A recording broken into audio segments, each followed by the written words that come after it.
Nope, I do.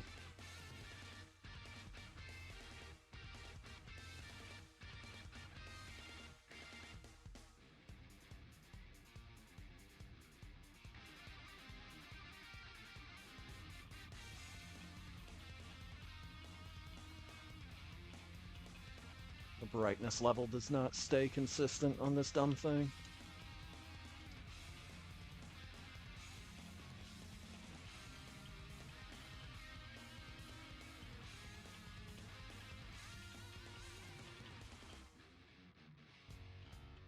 You know what? Give me my hat.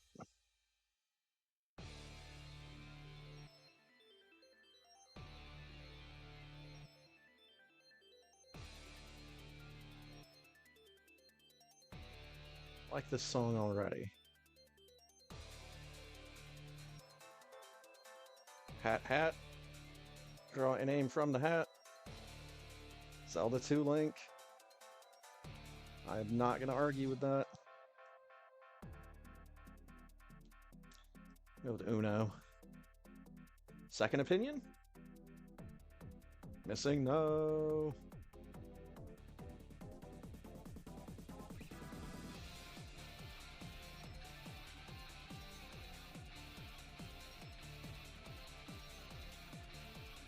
Okay, so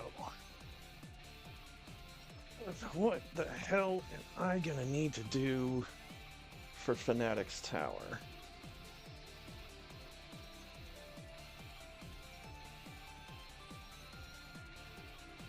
I think everybody needs a wall ring, and then everybody needs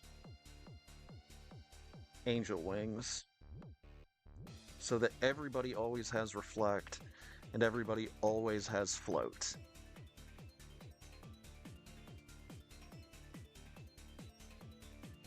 Float is gonna be, of course, to negate if anybody casts Quake,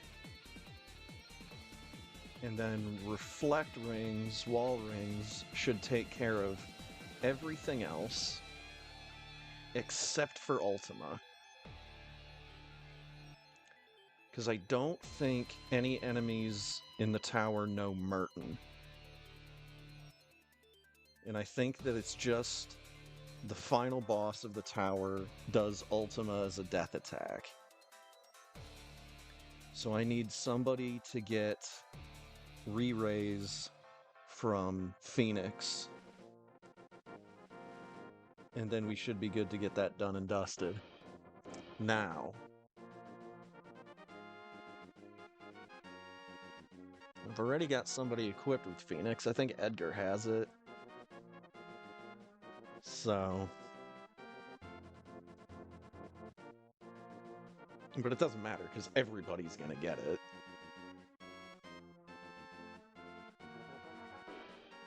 Squid slots.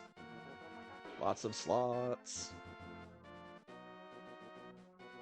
I should probably get Hex Chat opened up.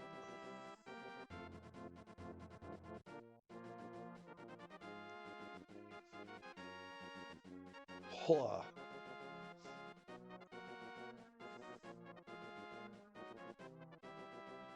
I should maybe see if I have a colder drink than the one that I've got.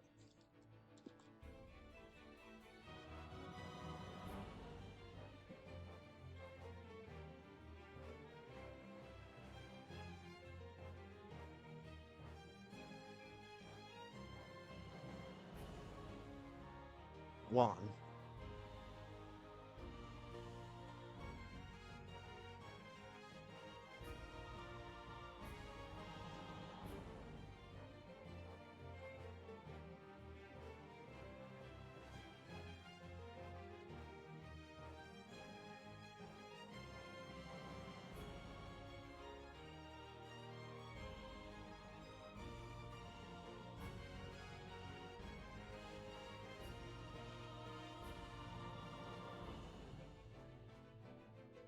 Should probably go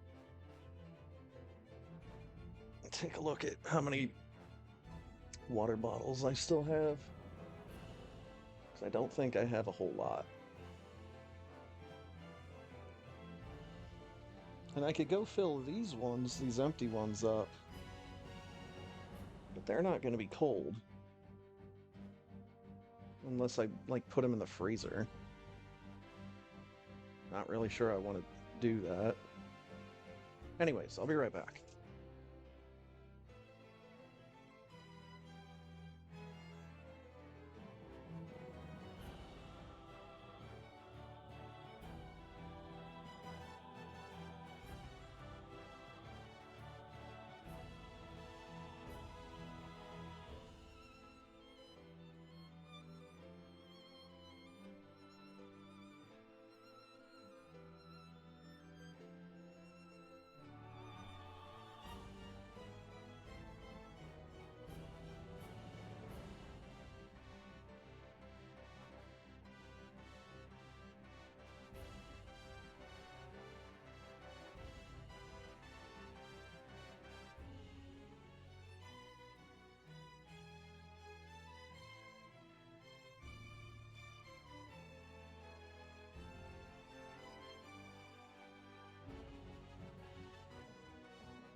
All right.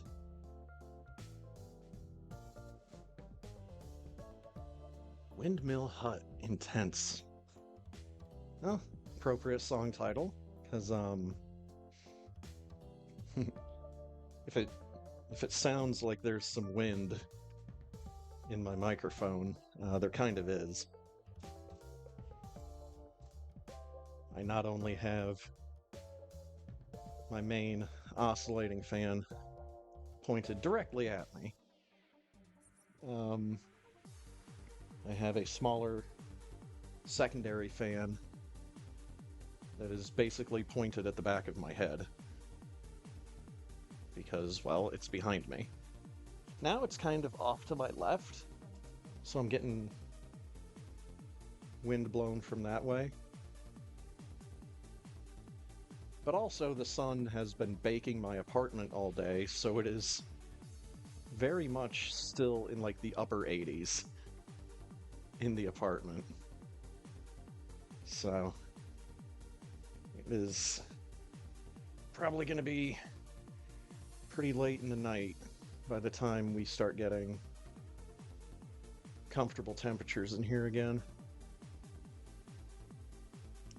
Should maybe have maintenance come by and check out my AC unit. I don't know if it's one of those ones that runs on some kind of coolant, but I would imagine it is.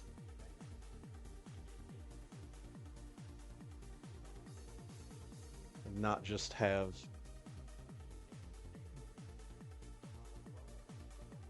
like the cool mode of the AC unit just be that the fans blow harder.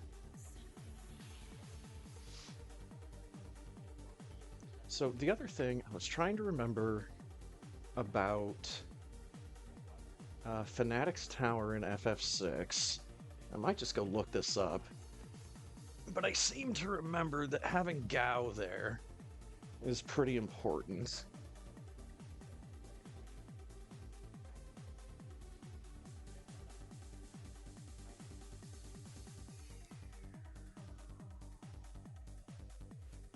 Because he should still be able to use his rages while he's in there and not just be restricted to magic like everybody else.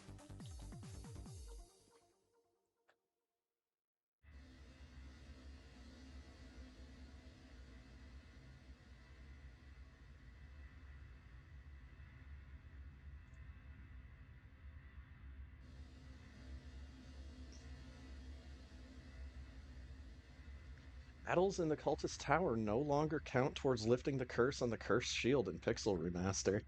Dang, that kind of sucks.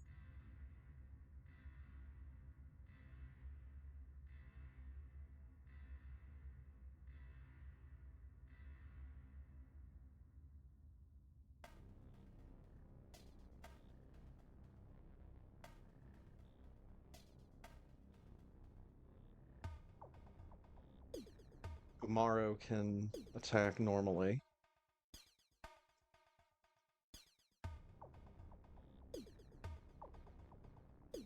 And since Gao doesn't have the fight command, that would tell me that, yeah, he's still able to use rages.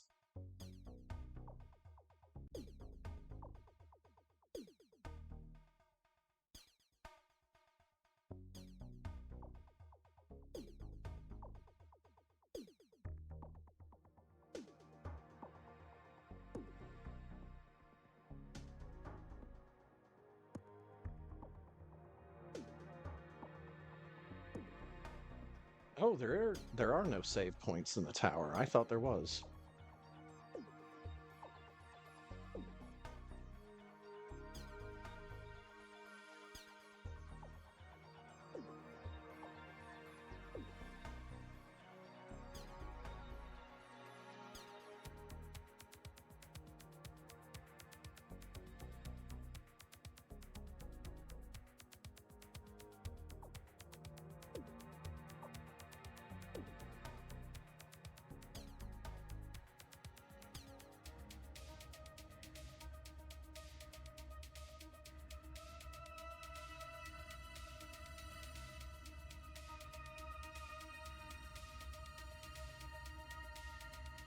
Oh, and the air anchor is here.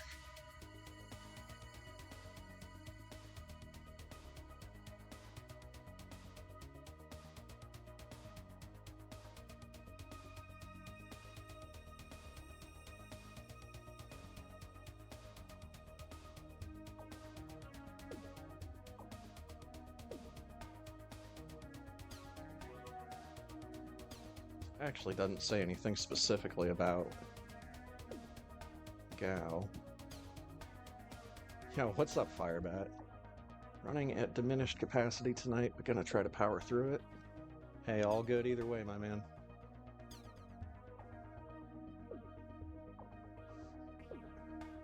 Man, there must be something crossing the oceans, because Ponk really wasn't feeling all that great earlier.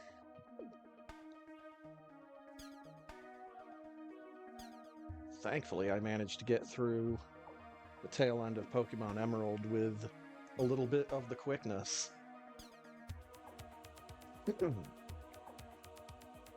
Actually, a little surprised I got through the Elite Four on my first time tonight. I thought I was going to be stuck grinding for a while.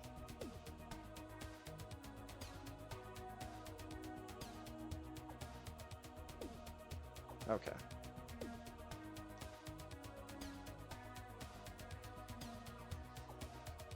That fucking level 70 Rayquaza sure helped out a whole lot.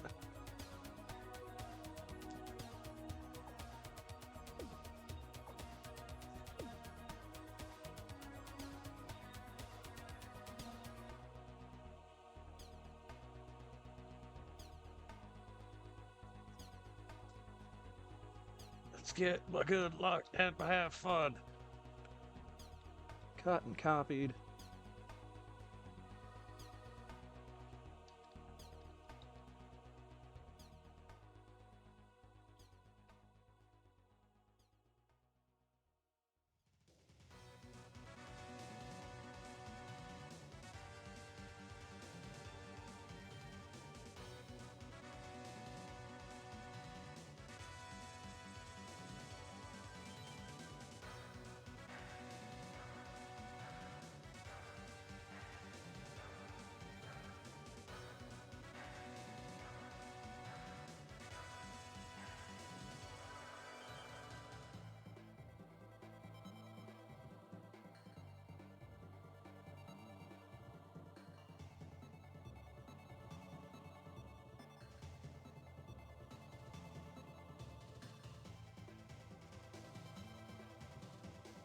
Good have luck fun. Excuse me. Thank you, Firebat. Same to you.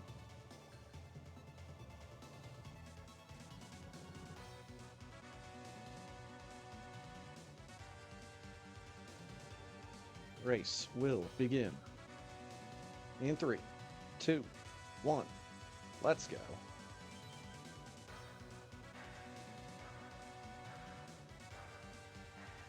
Whee!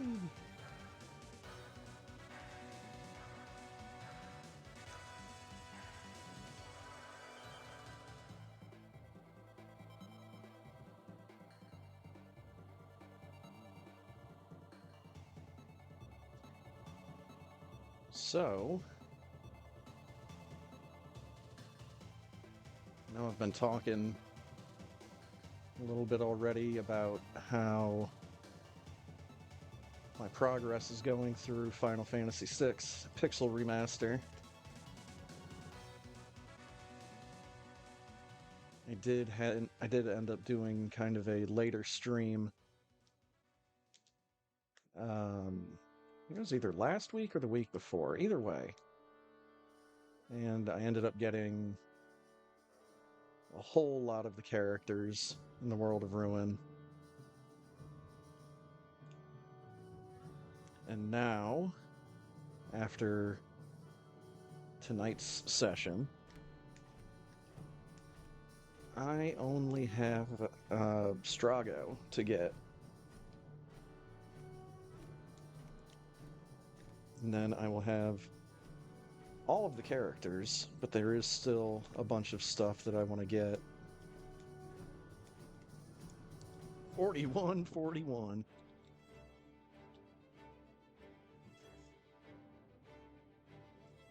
Clunk. I'm also gonna need to do at least a chunk of a session where I mess around at the Coliseum.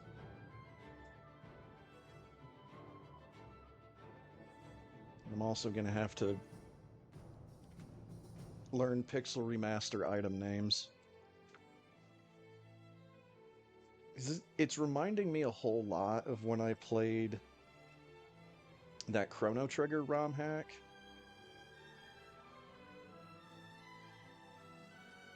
That I am unfortunately not able to remember the name of right now. But it was that text-based, that text hack that just changed up the story into something a bit more vulgar.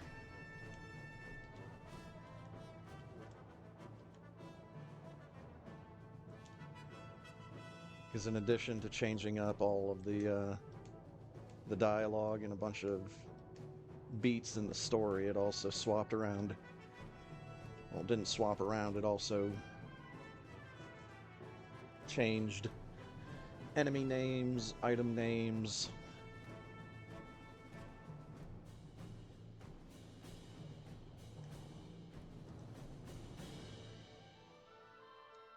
I still have a save file on here, on my Wii here, for that ROM hack, and I still, at some point, want to get back to doing Magic Tab runs.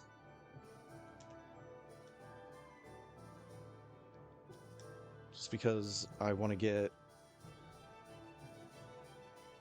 I still want to have a save file where I have Chrono's stats, as many of his stats as I can, all the way up to double stars.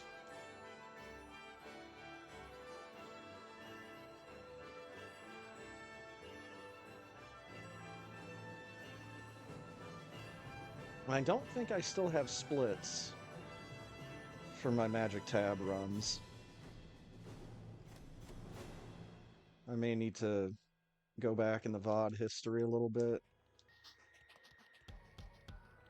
find what those were, and find out what my times were.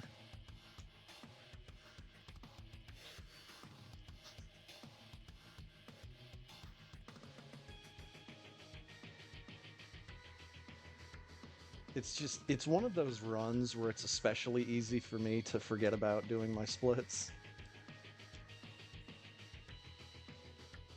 Because there's such an immense amount of downtime between picking up, like, the first, like, 3 or so Magic Tabs. And then the rest of them you end up picking up, like, over an hour later.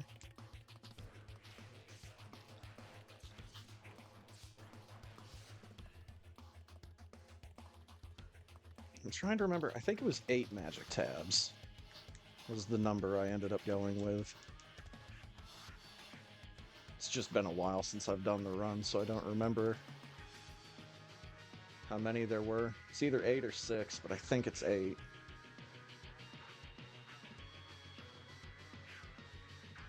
Like, you get the first 3, like, relatively quickly.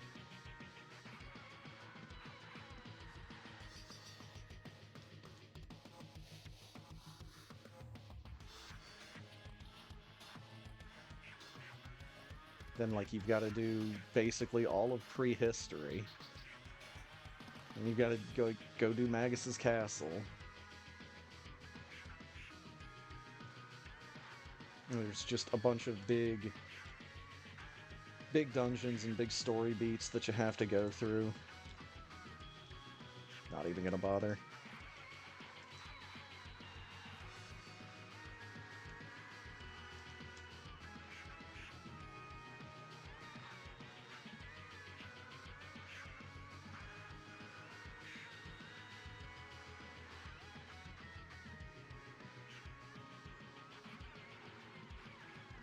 think I need to grab myself some more Final Fantasy Mystic Quest randomizer seeds.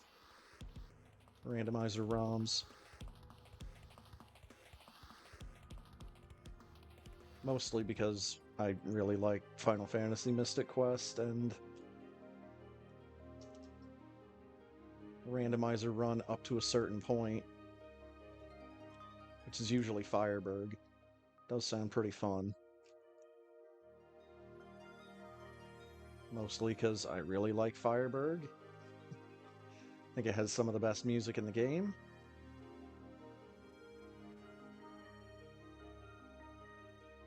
Maybe I should at least say it's some of my favorite music in the game.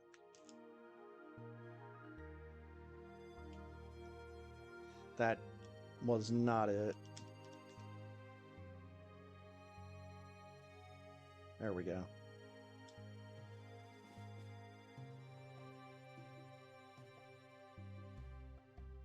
Just like the magic tab runs in Chrono Trigger. I like finishing my run in the place in the game that has like the most chill music. I get my magic tabs and I just end the run in Kingdom of Zeal. Just standing on the overworld listening to some of the best music in that game.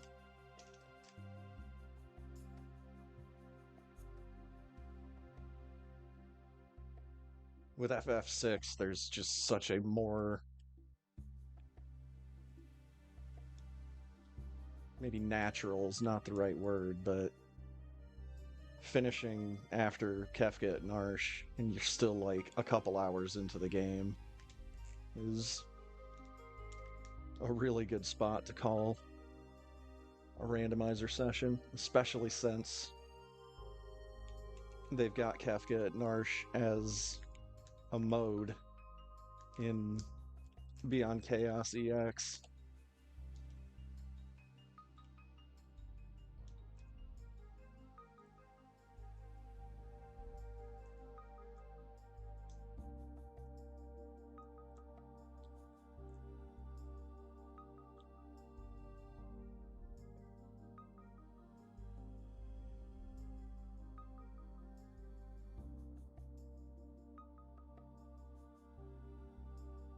Also, at some point, I feel like I should do a run of Final Fantasy 1 Pixel Remaster on here.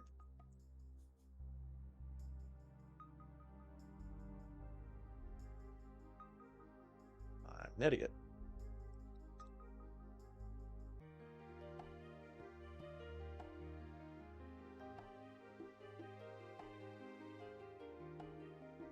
The thing I always say about Final Fantasy 1 is I never expected that game to just be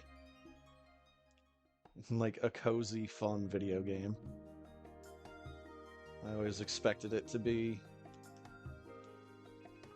a bit more difficult than it needed to be, but at the same time, that probably has a lot to do with the Pixel Remaster version.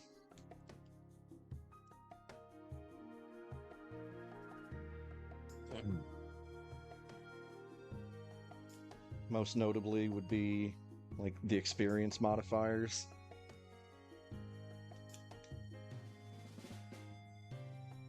And again, all that does is just, it cuts down on grinding.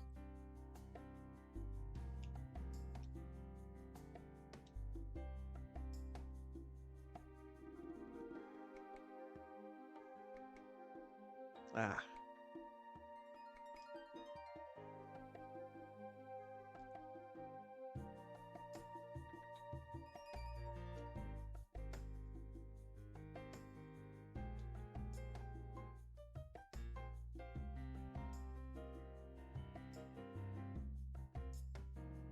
But yeah, the other big thing that I still have left to do in FF6 Pixel Remaster is get through the last couple of dragons.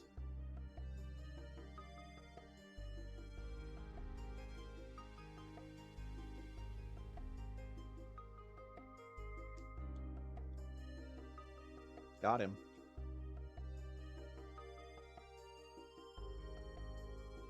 I want to get as many people learning Meteor through Odin. And then... because the last two of the legendary dragons are in Kefka's tower.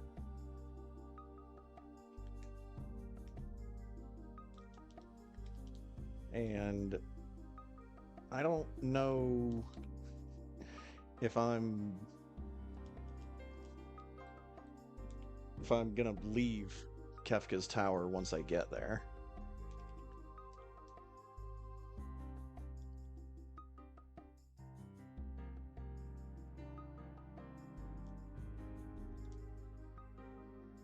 I may decide to piece out of there at some point if I feel like I need to do spell point grinding.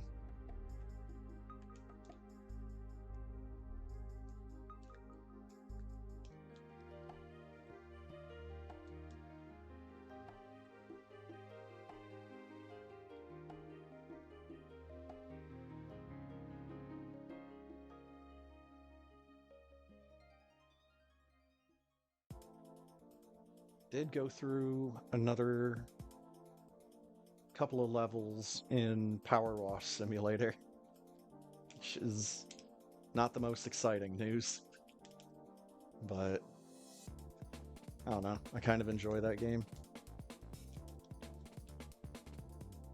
Again, unless I had something I actively wanted to talk about for a long period of time, I don't think Power Wash Simulator would be a very good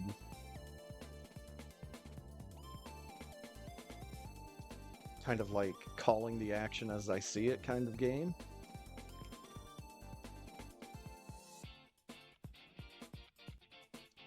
But then again, the number of times I play through Super Metroid without saying a whole lot of anything, because I want a slight amount of increased focus.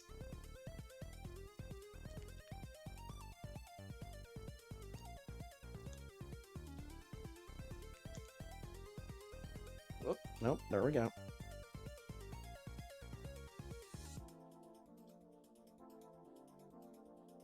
Yeah, Power Wash Simulator is good fun. It's one of those things where, as soon as you start up a big job of, cleaning up someone's house or cleaning up the neighborhood's public playground, you're like, oh my fucking god, I have so much to fucking do.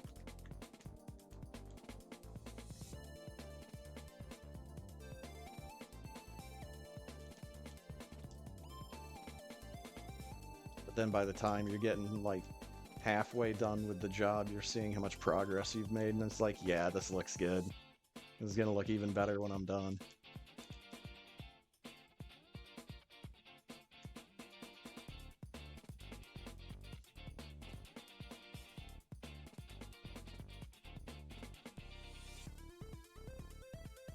Also, something I saw in the clickbait articles was that RPG Maker is going to be closing down their forums at some point coming up. That kind of sucks.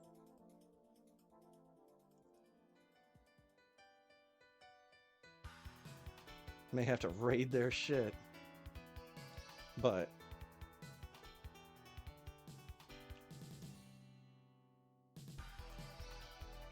I don't really have any ambitious ideas in mind for RPG Maker that wouldn't just be using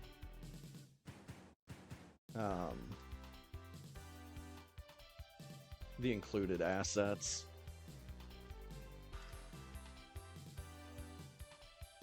I actually still need to double check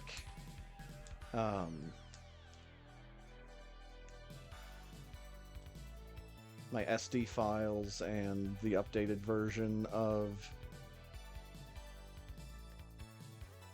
the Wii Homebrew store to see if there's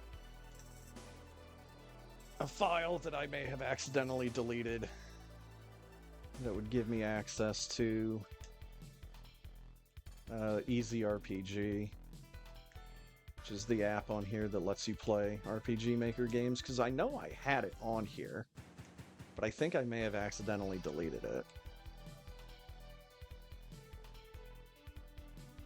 Because I did make a dumb little game in RPG Maker 2003 specifically for me to play it on Easy RPG on the Wii.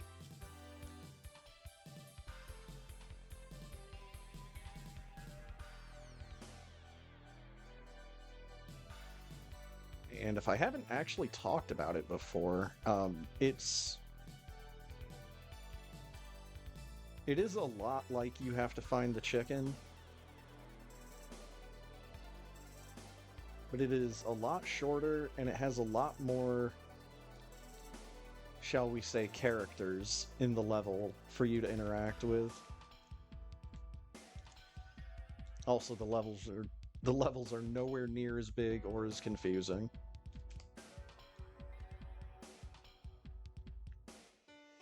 They're mostly just like a small handful of rooms connected by hallways. But the idea is you're in like this kind of castle basement. There's a bunch of zombies walking around and you have to go around clicking on them with your character, who is a priest. It plays some holy spell effect. They disappear. And once you've collected enough of them, it warps you out to the next level.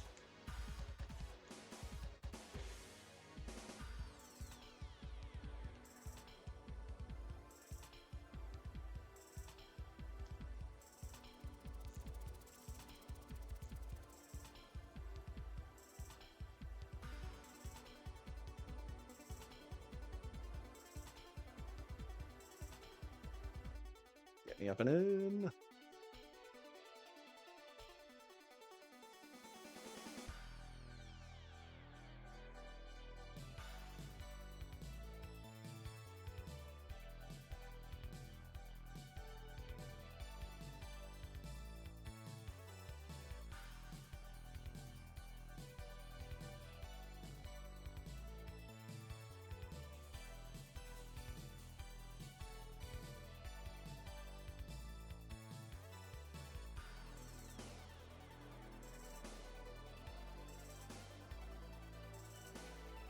Get up there.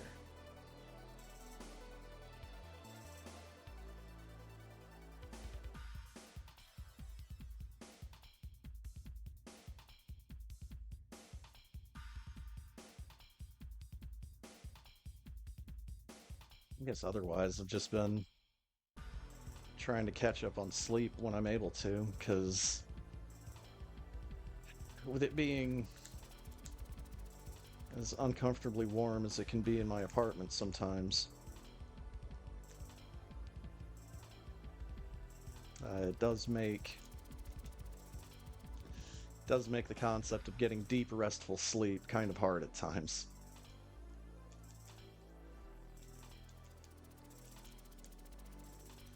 Especially when I've got fans blowing at me from multiple directions, and neither one of them seems to be putting out cold air.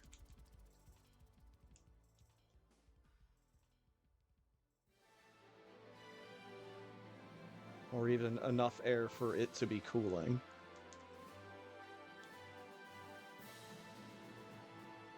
So, you know, have a feeling it's going to be another fucking miserable summer. But that's just the way the cookie crumbles here.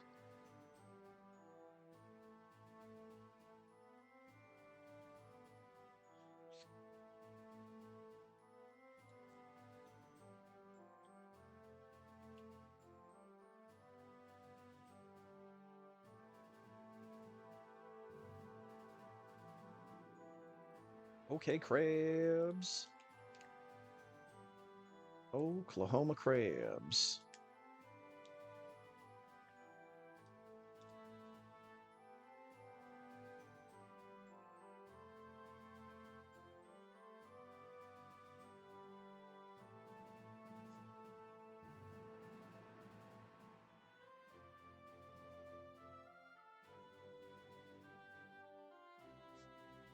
So other than that, it's been a whole lot of YouTube reruns.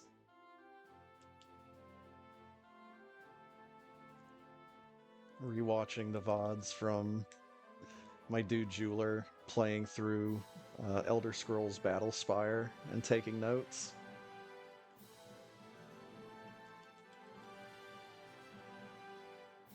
Once again, coming away with the idea that Battlespire is a flawed game, but it's not a bad game. It's bad because of its flaws.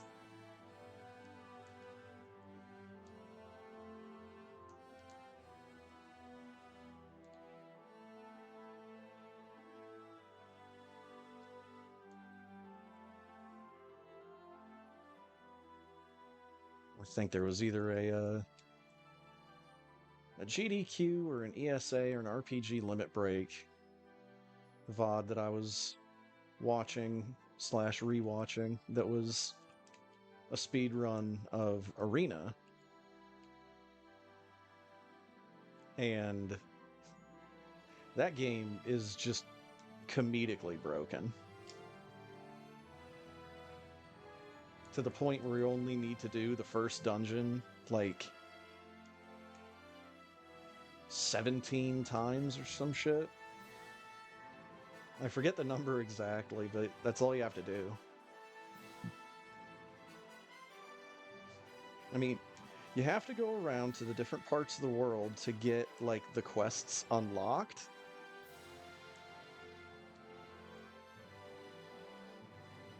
But then you just play the first dungeon over and over and over and over and over and over. And I think that's hilarious. It makes me wonder if Bethesda has ever made a solidly programmed video game.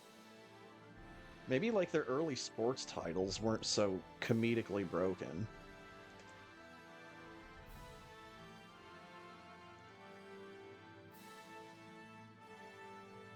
But I wouldn't put it past them to just have something that fundamentally does not work in, like, a football game, for example.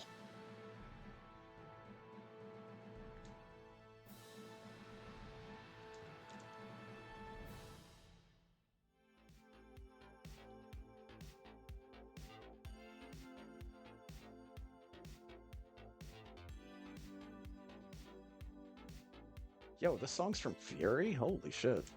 Why have I not played that game yet?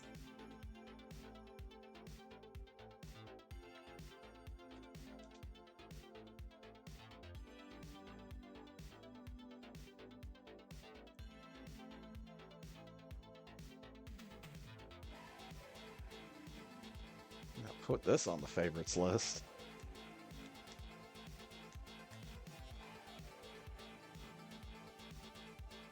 This just sounds like less ominous than the music from Neurovoider.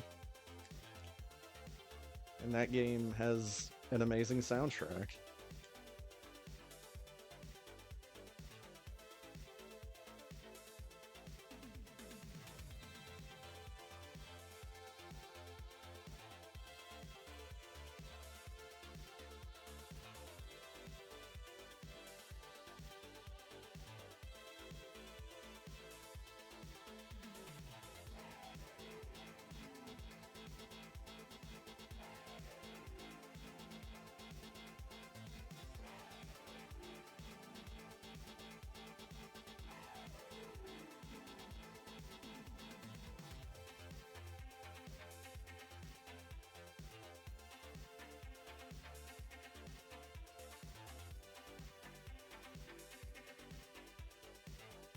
Oh, come on, I hit that key hunter.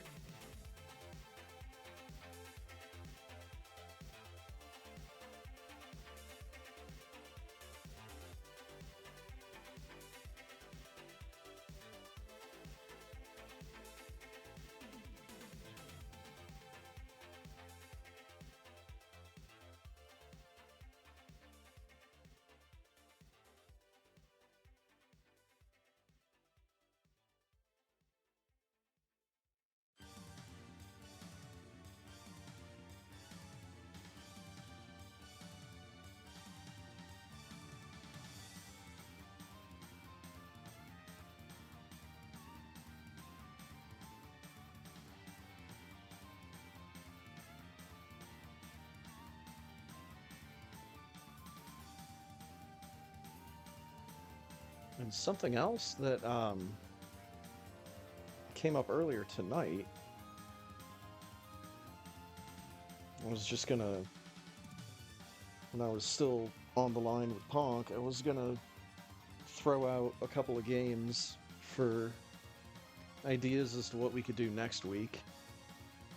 Because now that I'm done with Emerald,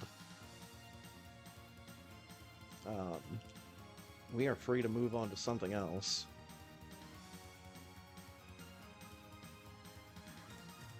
The thing that made me really happy was I mentioned that we could do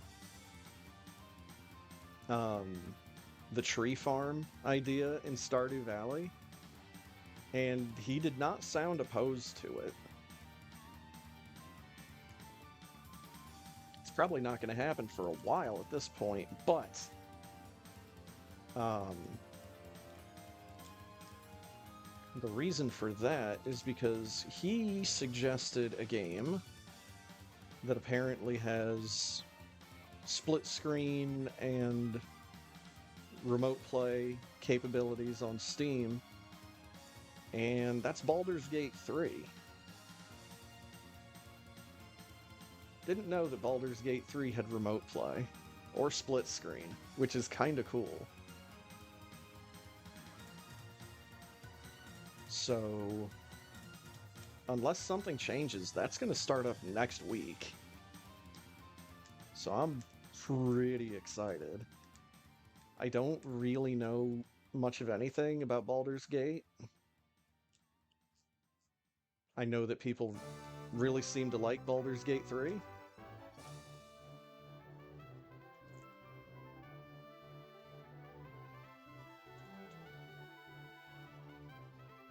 I don't remember if those games are just on PC or if any version of the Baldur's Gate series has been available on any other consoles.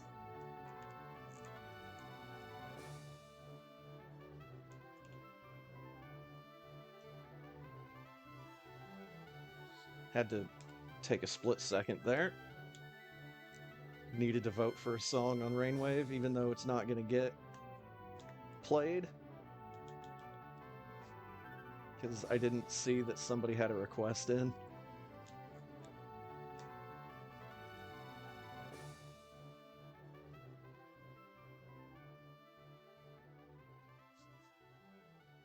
The song I had to vote for real quick was actually the Meridia music. Right as I was getting into Meridia, so I figured give that a shot.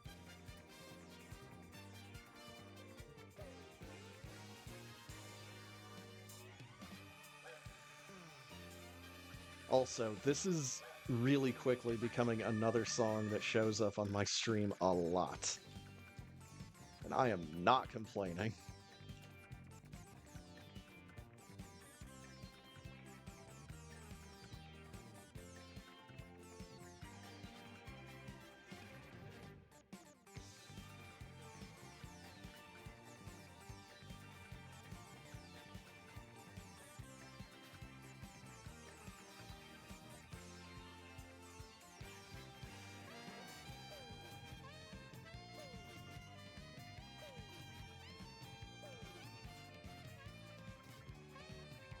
See online if there's anywhere that has free episodes of Lupin the Third.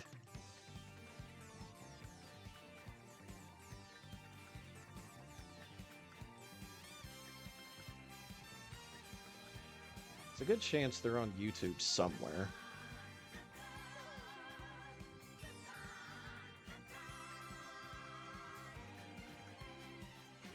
It's just, I don't know what channel. Because unfortunately, the one, like, anime channel that I do follow just, like, re-uploads OVAs.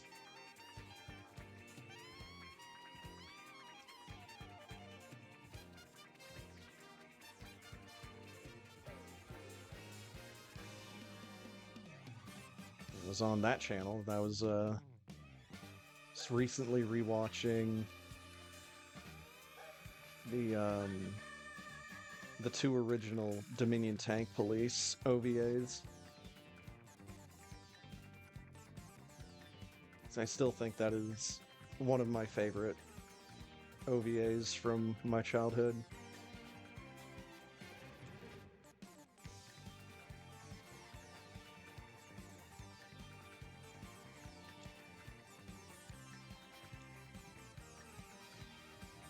But I was also kind of taken aback when I remembered how different the soundtracks were from the subtitled version and the dubbed version.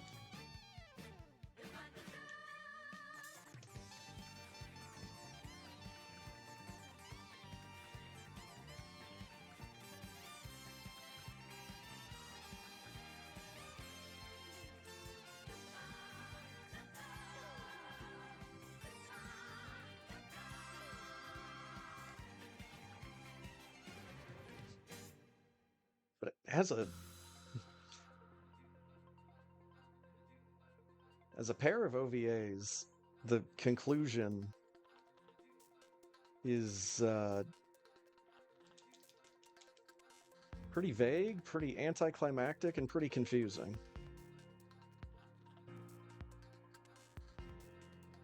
But then I was reading somewhere that originally the plan was to shoot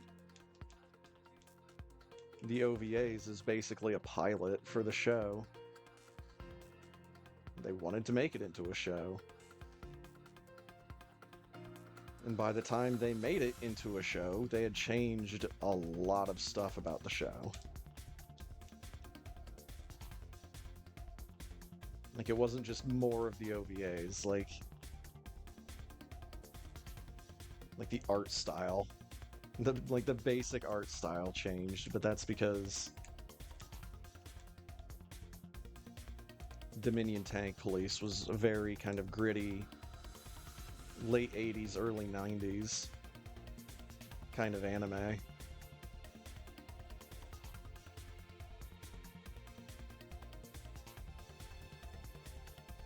Whereas, like, the show they ended up making felt like even more cartoony. And there was like an underlying hint of that in the original OVAs, but it was just more pronounced in the show, and this wasn't a particular fact.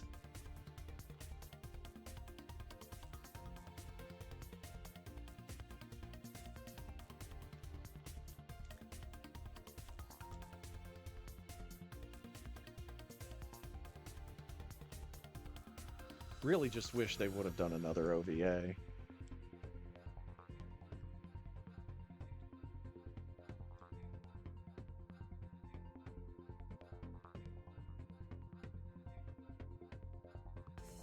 Then again, that is once again how the cookie crumbles around here.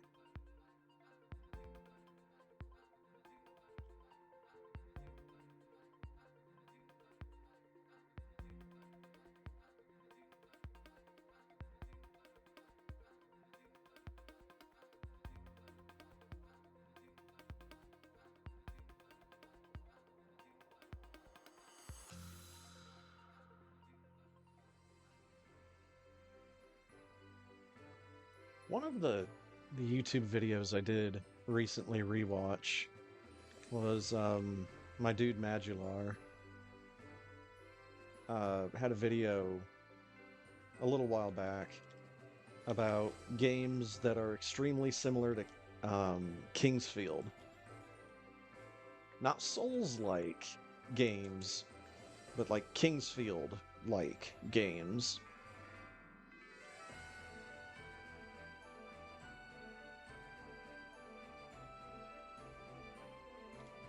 And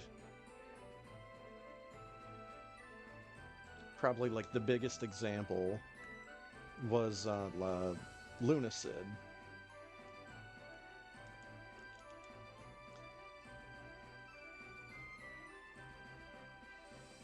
And yeah, that game looks really good, but I'm also going to need for it to very much go on sale before I buy it.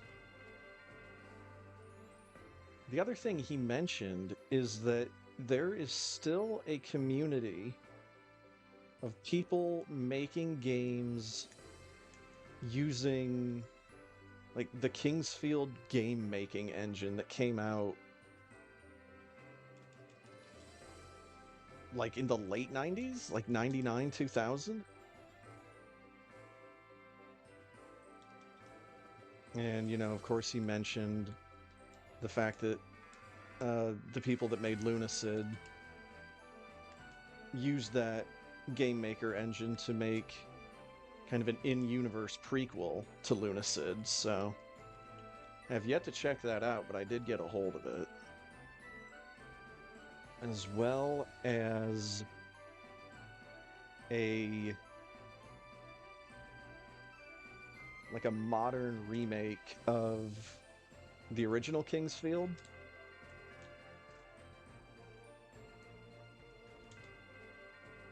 Which I'm excited to give that a shot at some point.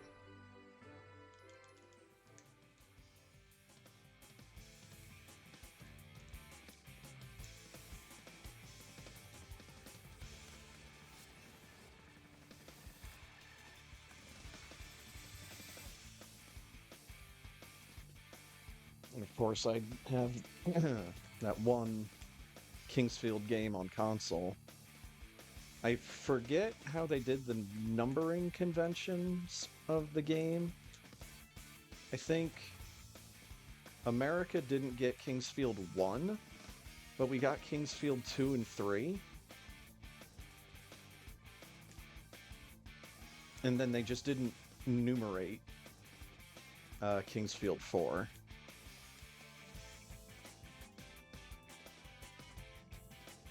I actually need to remember that I do have Kingsfield 4. Yeah, I think it's Kingsfield 3 and 4. So...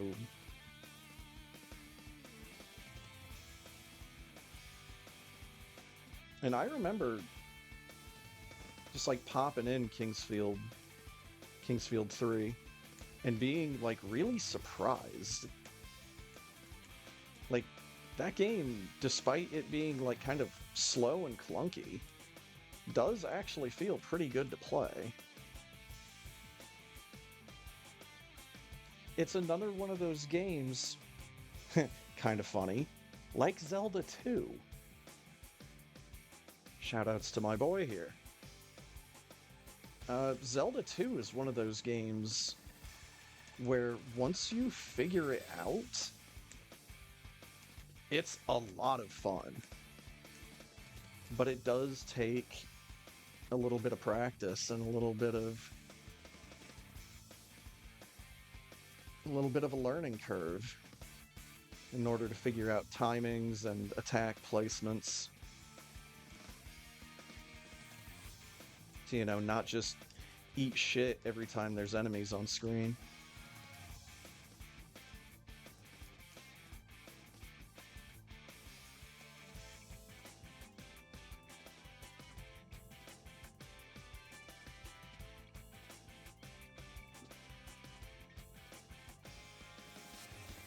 That being said, I think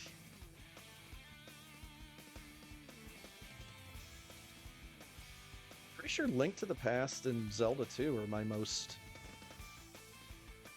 most frequently beaten Zelda games.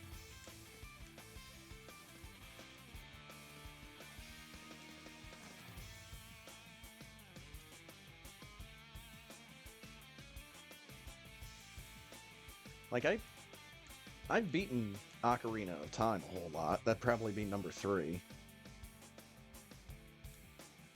Possibly Majora's Mask. But it has been so long since I've played either one of those.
He's dead. There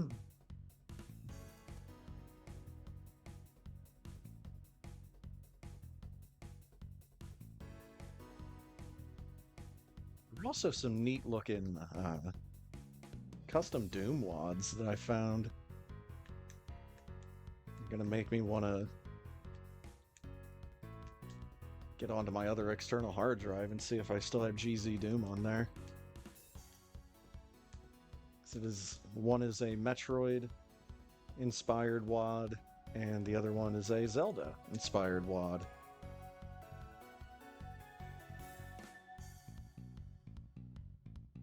And I don't think either one of them are new. I am comedically late to the party on Doom 2 custom wads.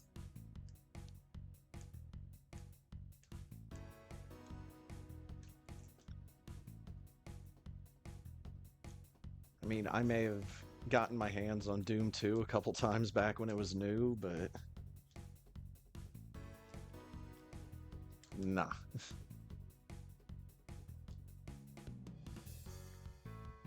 And the only custom wad that I've ever actually played through is Pirate Doom. And that's because it's fucking awesome.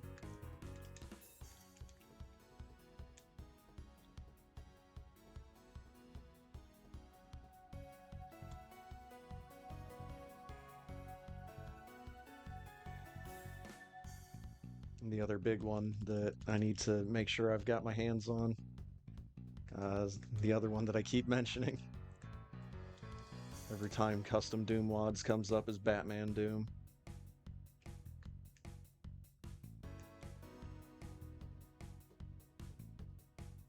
Because it comes from, it is based on a period in Batman canon that I have actually read. So, like, I know what the storyline is. I know the reasoning behind having Batman going around killing motherfuckers.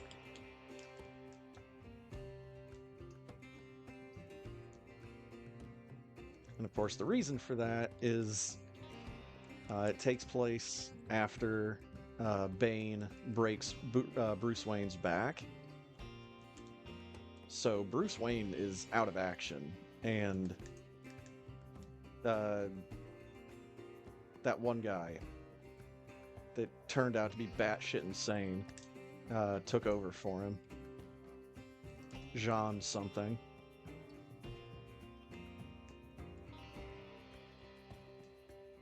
The guy that was the DC character as SRL?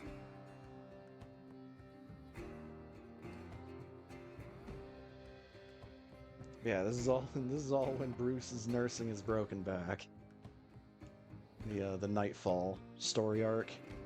And it's one of the few like story arcs in Batman that I've actually read. I've mostly just read like the big special issues, or the big like single issues, or the short run storylines.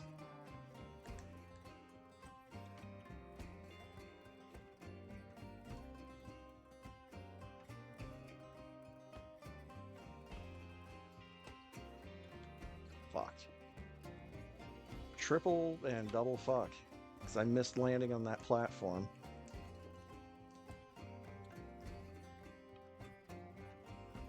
See, and I'm trying to remember if I've actually read The Long Halloween or if I'm conflating it with Nightfall. I know I've read Arkham Asylum because that fucking art style is just so insane. And there's Firebat taken first with a 48-32 GG. And then, of course, the other big Batman comic that I've read was The Killing Joke. I actually have part of a cardboard display from years ago when they released an animated version of The Killing Joke. It's it's a big image of the Joker holding the camera up to his face. I have yet to get it framed, but at this point, it's been years. But it's something that I'd really like to get framed at some point.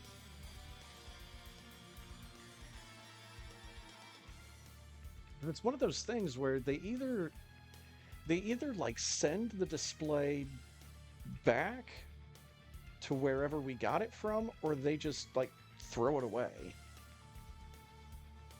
And they just huck it in the cardboard baler. And it's like, no, I'm taking part of this.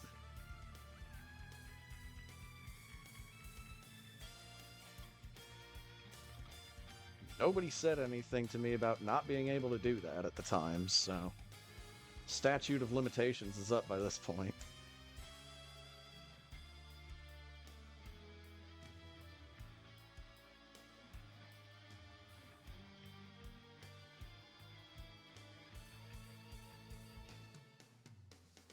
Yeah, not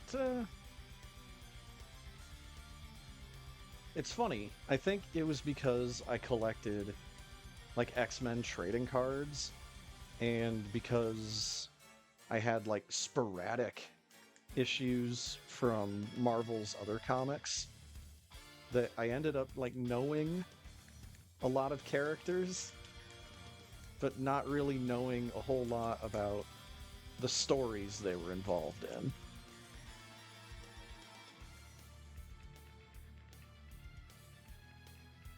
I'd say probably the biggest source of my Marvel knowledge is, I think it would have been issue 1 of the Infinity Crusade, where there's just about every fucking Marvel hero that you can imagine has been assembled in one massive place.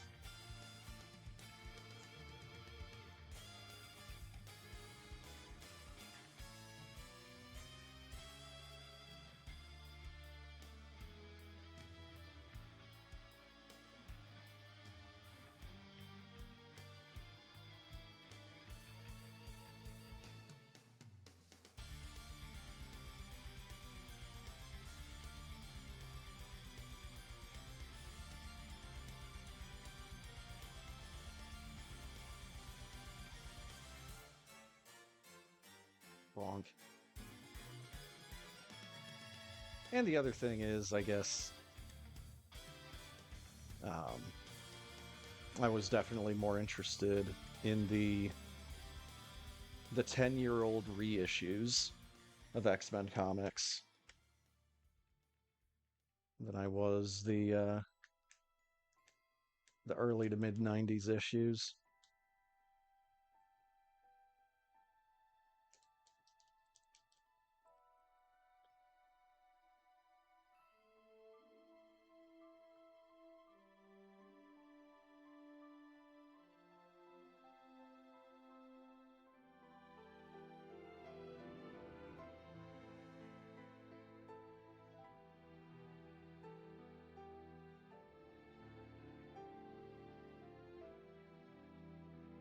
Hop, hop, hop.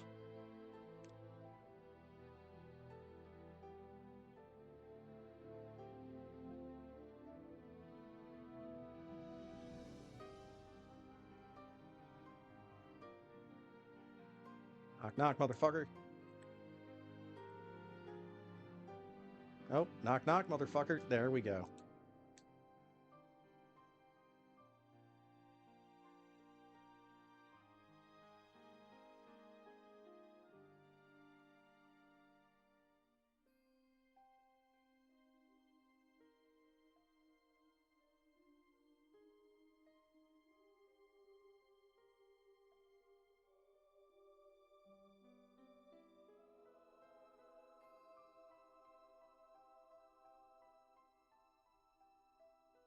Boing.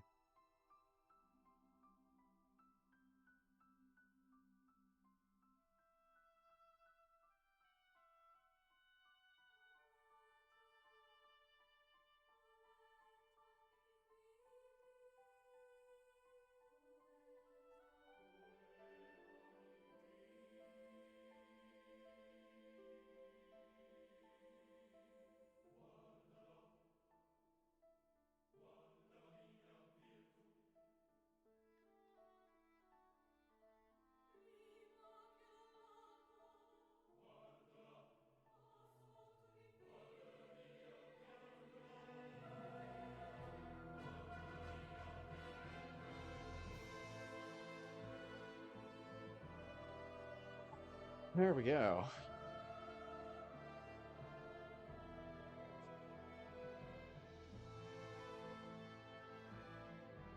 Not Timmy.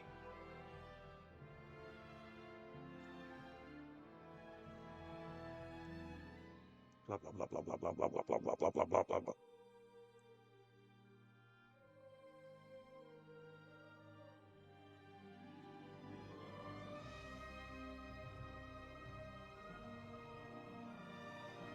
Also, there was some other game.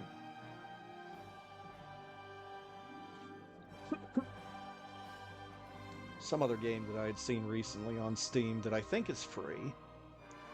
It's almost certainly why I got it.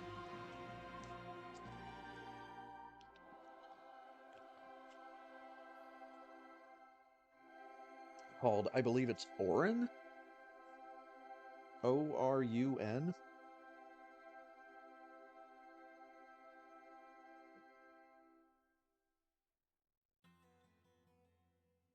Just another one of the games I found when I was looking at new free-to-play stuff on Steam.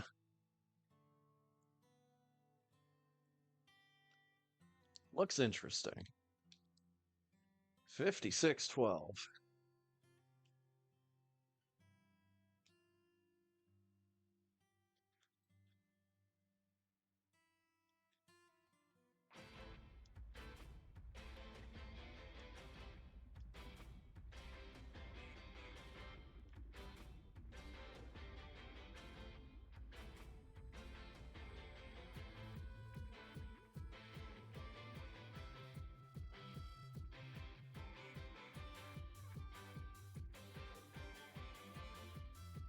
There we go, boing.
I'm out of here. 58-24 GG.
We've got a couple different races going on right now.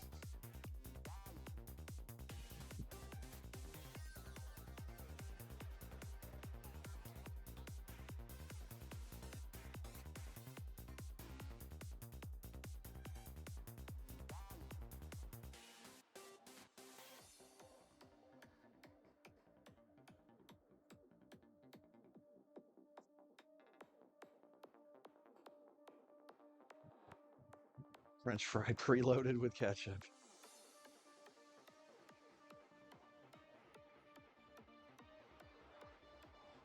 House and dog sitting for my cousin since last Friday. Got home a few hours before the race, didn't realize I have no food here. Oh shit. That sucks.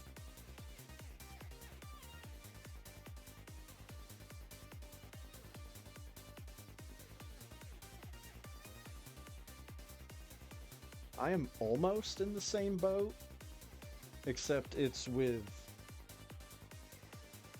cold drinks. Still gonna have a couple of bottles of my Lipton white tea raspberry.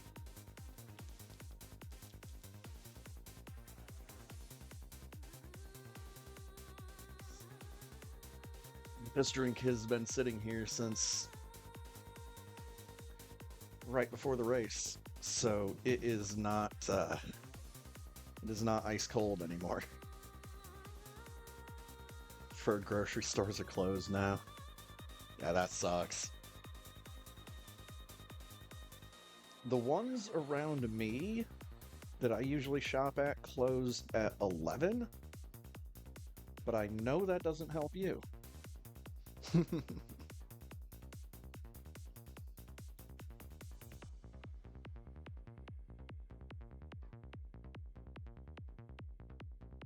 Dear Force.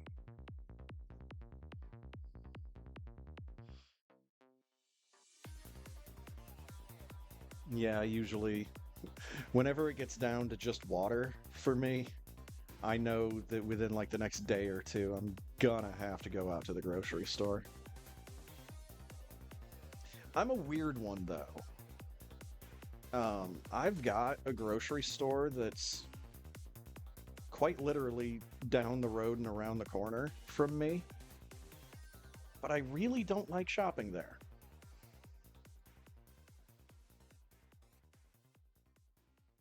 So the location of that same grocery store that I go to is significantly further away than just down the road and around the corner. Down the road or around the corner and down the street for like 15 minutes.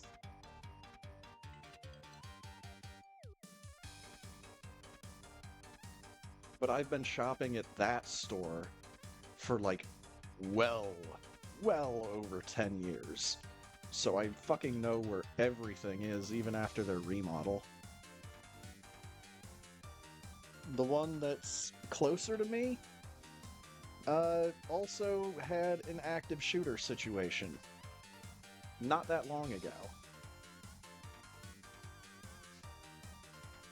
And that's not something I want any part of.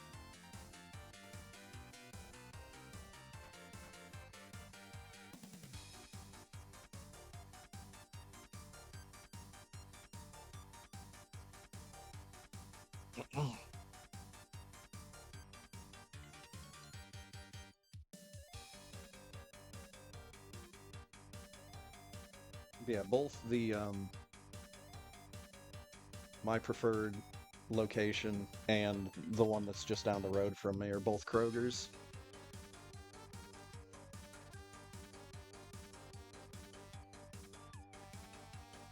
Every once in a blue moon, I will go out and shop for some things at a Meijer that is kind of close.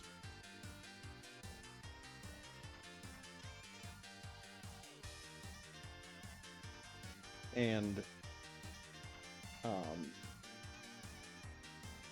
when it comes to slightly bigger things, I've gone to a Target that's also very close.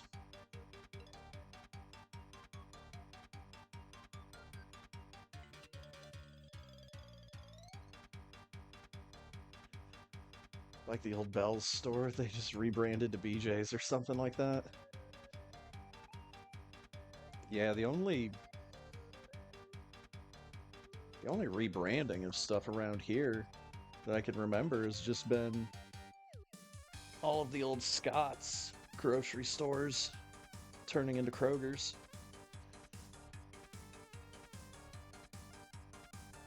Not as good at keeping things I want stocked, so I end up at Publix often.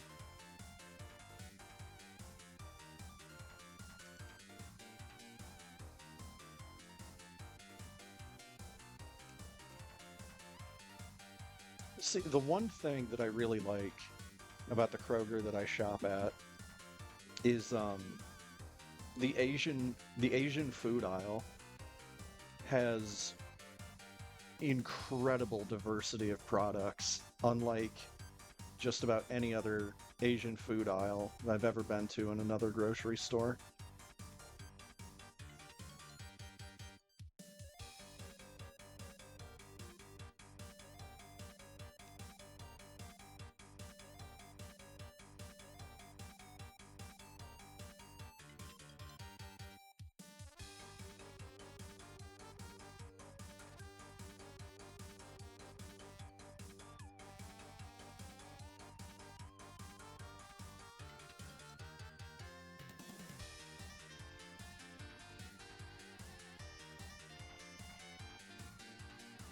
Yeah, I think I've been to an Aldi's one time, and I was not impressed.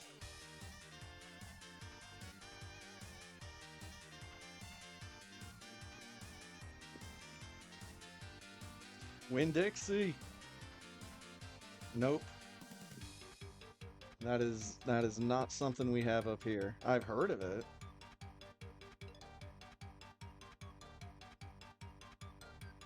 Through an unlikely source, which would be during an interview on the NFL Network with the old Jacksonville Jaguars running back Maurice Jones-Drew.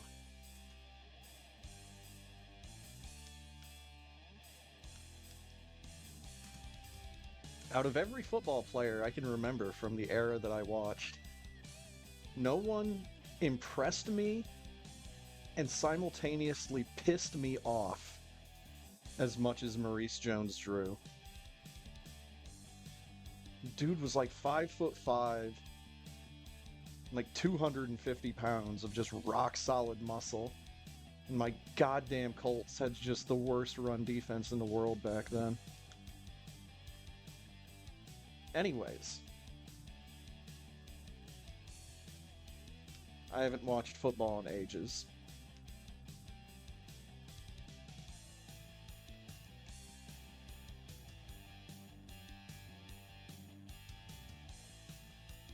Honestly, it was the pandemic that really put me off of professional sports. Because I thought, why do you still need to play live games when you have like 50 years worth of history that you could just replay for a season or two? But no, people had to get all pissy.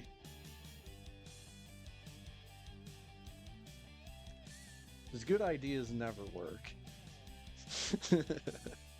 Okay, and this is not gonna tell me where in the level that special item is. I think I'm gonna run up the road and see if the Family Dollar is still open. Can probably find something there for the night. Well, best of luck, my man.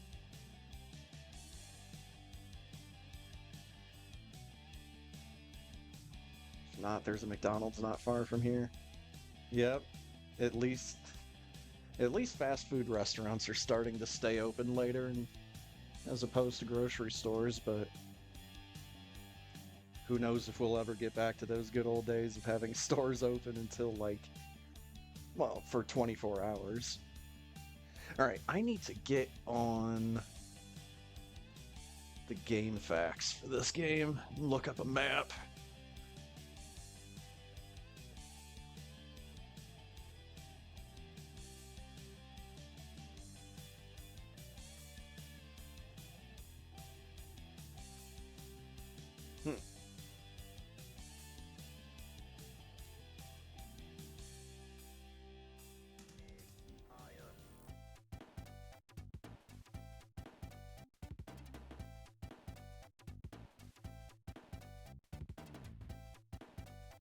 Wait, is this for real?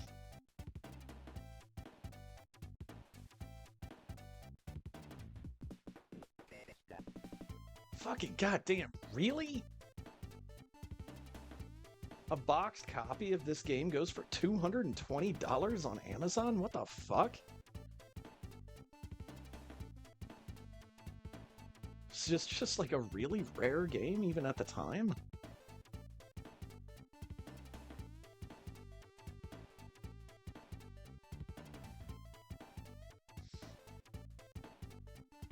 Alright, where are my maps?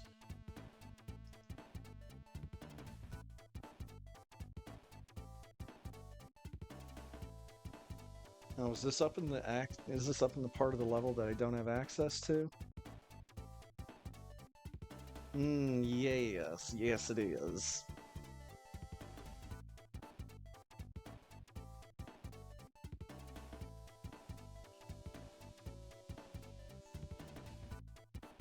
Although, I have the ocarina this time.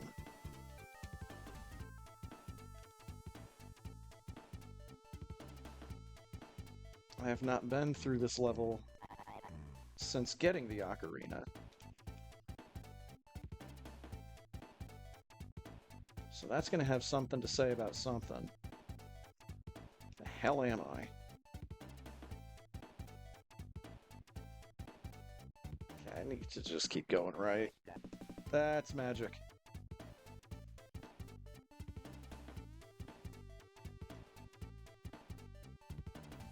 Fish.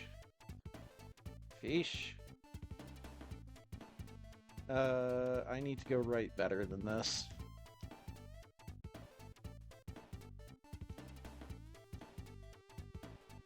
Head back down here.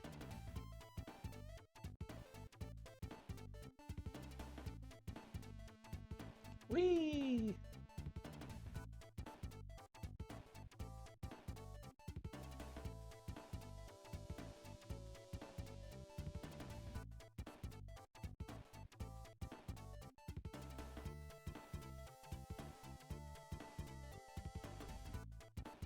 Oh. Box with money.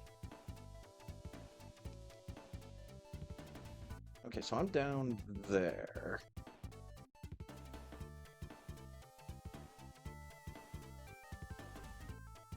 At least get chat pulled back up. A 24-hour McDonald's within easy reach. 2 of them. Hell yeah. Pretty sure most of the fast food places I have around me actually do, like, close at some point. Taco Bell I usually go to closes at like 4 in the morning, which is pretty good.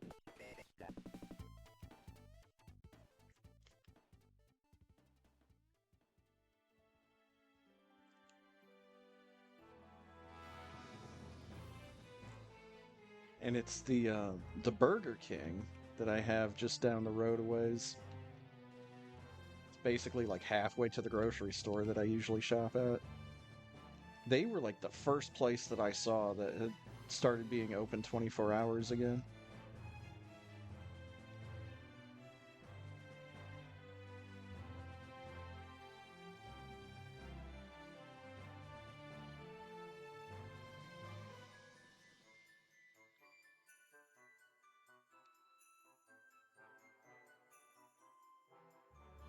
Carney.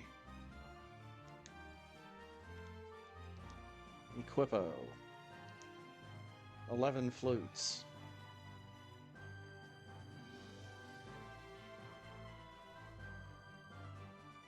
Something should have happened out to the right. Yep, this vine used to not be here.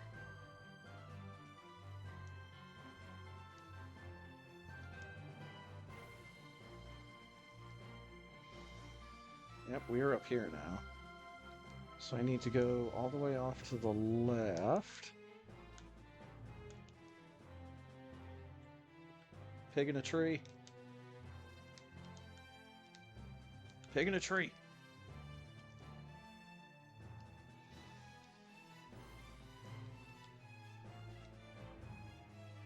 Ah, there's a vine.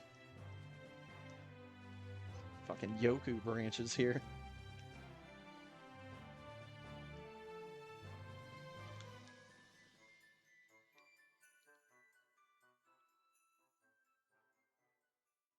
Oh, Tails, get out of here.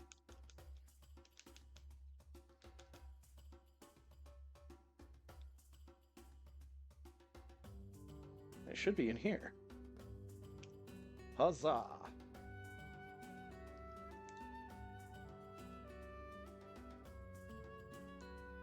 So now, give me my feather magic.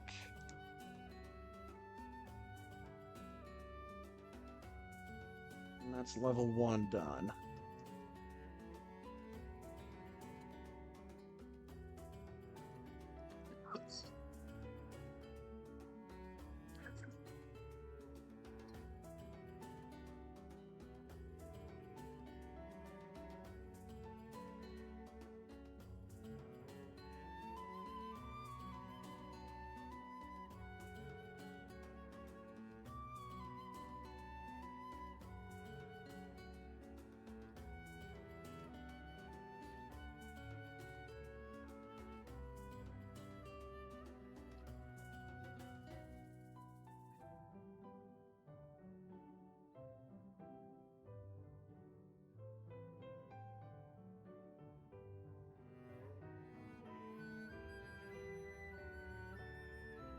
Oh boy.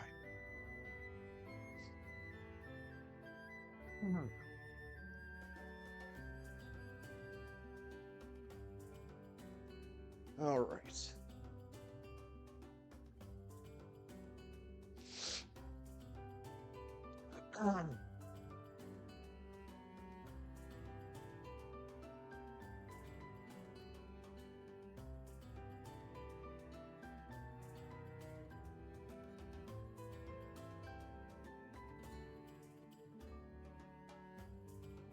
Oh god.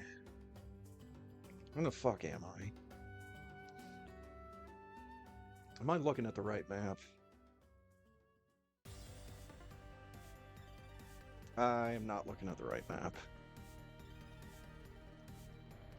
They calling this level 3? Yes, they're calling this level 3.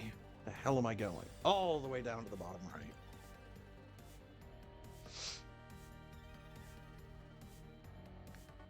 Once again, I have yet to discover how to actually get over there because I have to play the flute somewhere.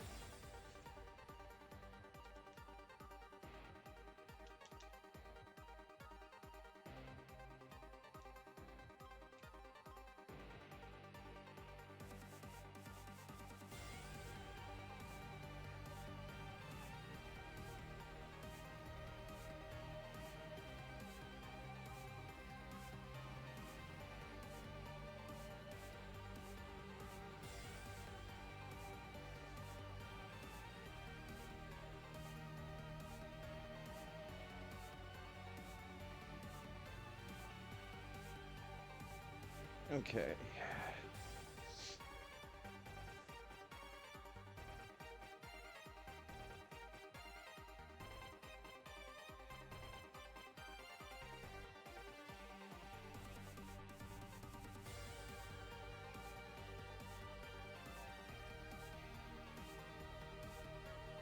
Shovel.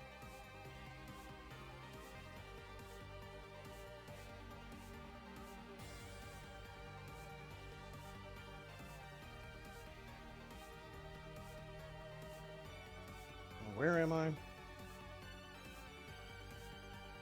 need to head to the right and see if there's an up.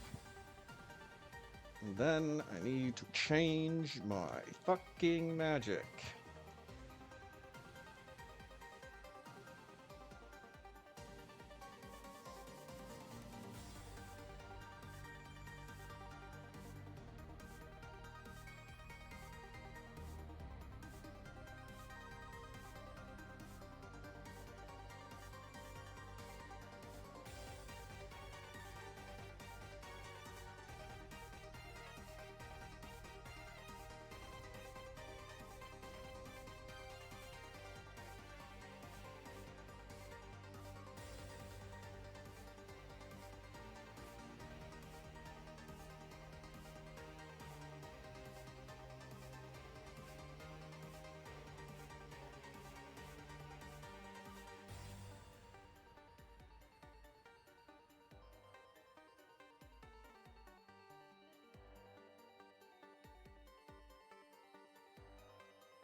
This is gonna open up everything I need.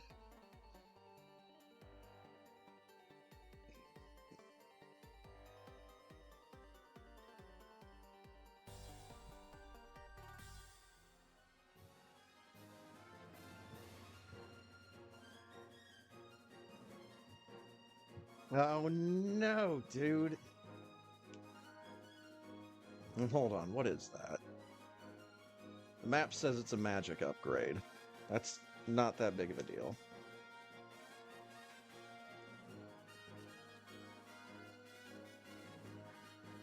Don't need a magic upgrade that badly.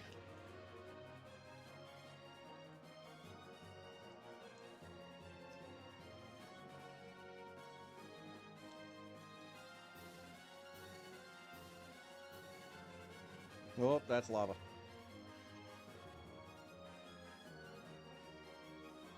Help, that's lava.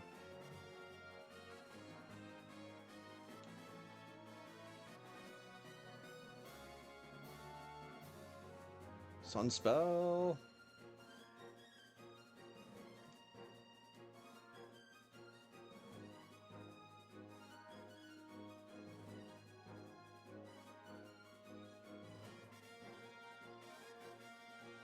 Okay. What spells do I actually have? I have lightning, sun, and moon.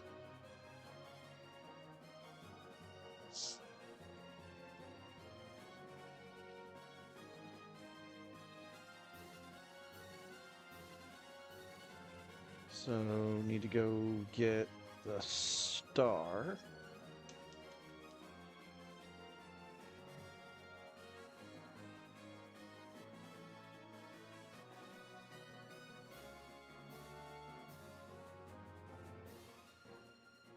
It's more to the point, we'll just head up here and see what level number the map says this is. I think this is 2.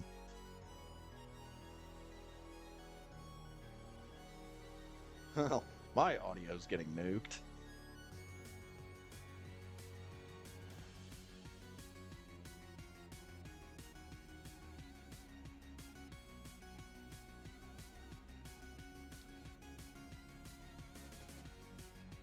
Alright, stage map. Yeah, this is stage 2. Okay. So really, we just need to go down a couple screens and just head way the hell off to the right.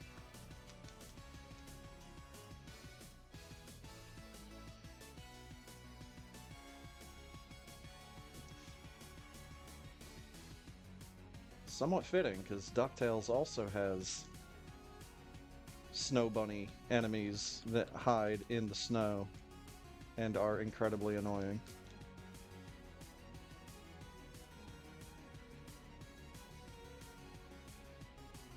Not the worst enemy in that level, though. That would be the billy goats. God knows I hate enemies with regular movement patterns.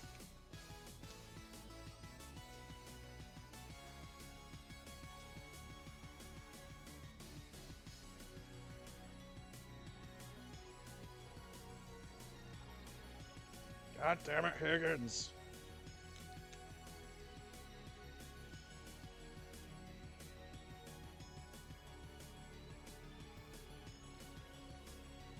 Can I just keep going right here? No. We need to go left before we can go right.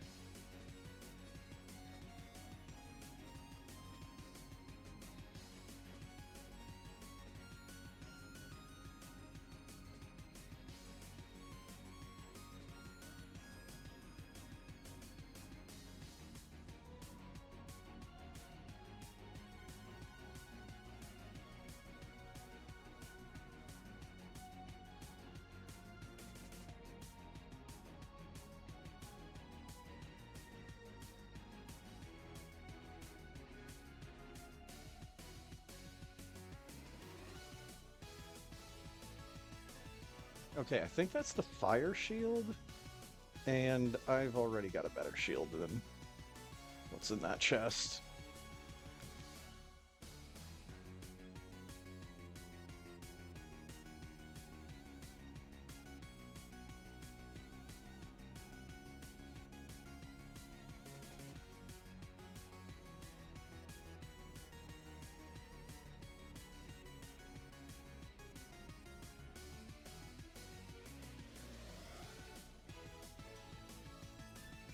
Yeah, we need to take a fucking convoluted route all the way around this level.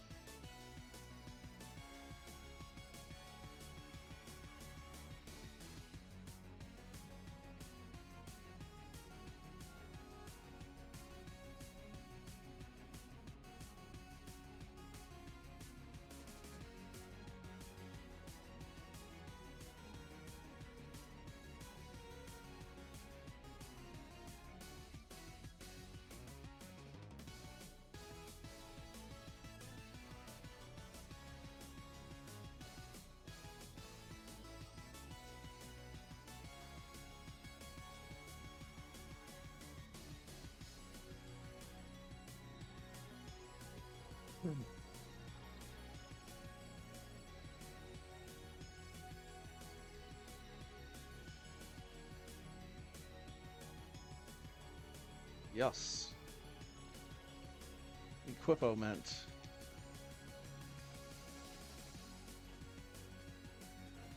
Right.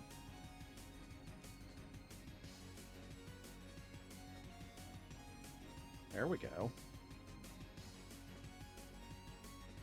Wasn't letting me do it at first. It was like, wait a minute.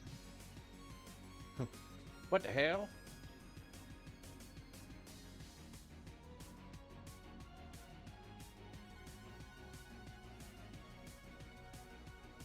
Oh dear. Los Penguigos.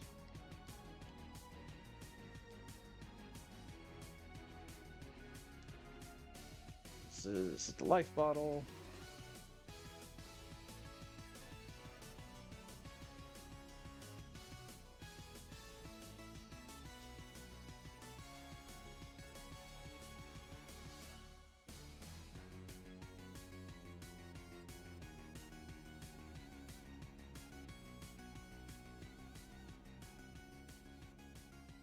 Nope. Penguin.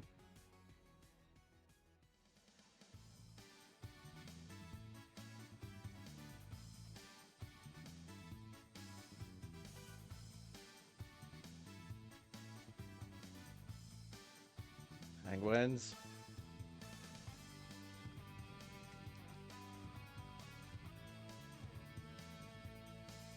Nervous, man. I don't know what's off to the right except for nothing. I can't get up there.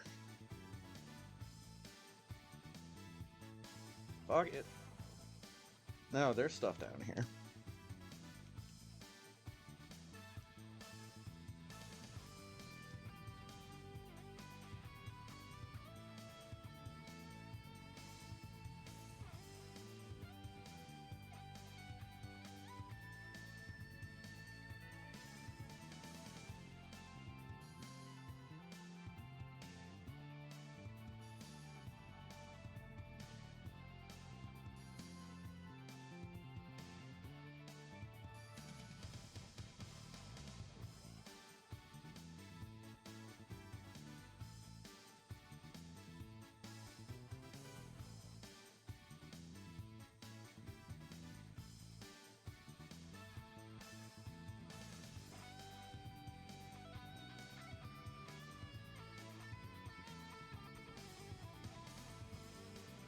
Of course, there's more of these goddamn bunnies gatekeeping this item.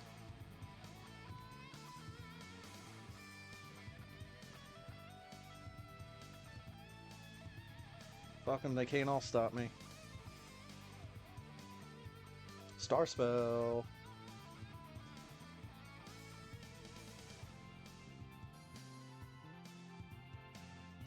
Alright, level 4 map.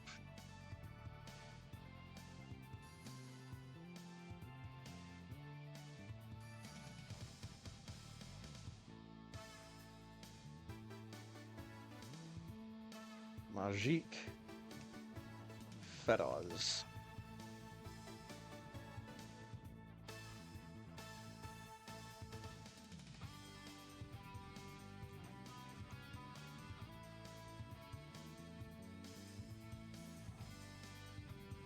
Oh boy. What the fuck even is this?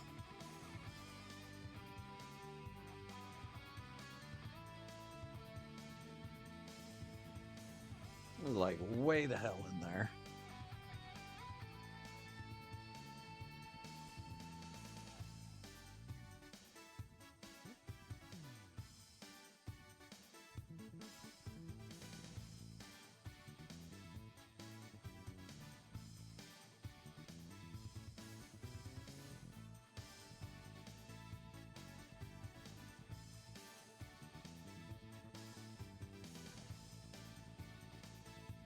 Monk.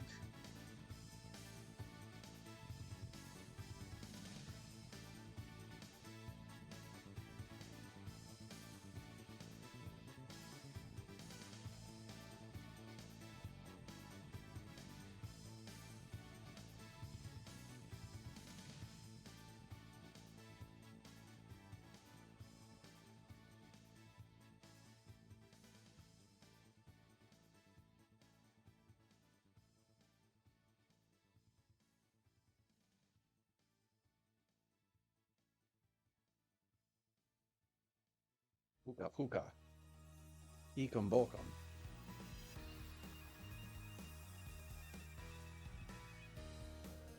Wee!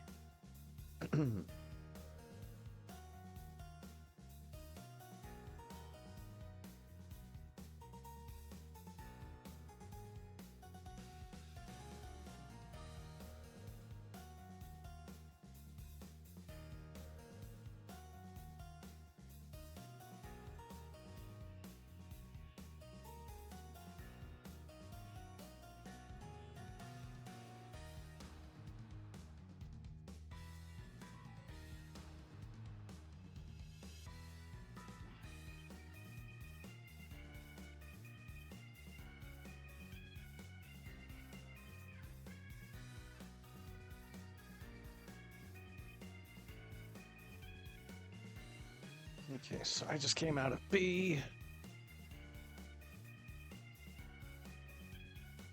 I need to go to F, which is up here.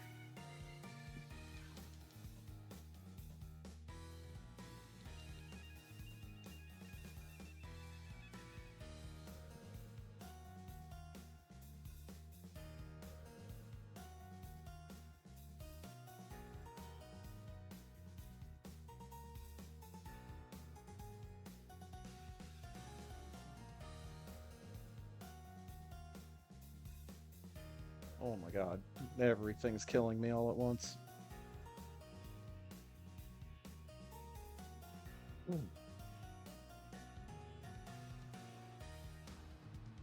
And now to here.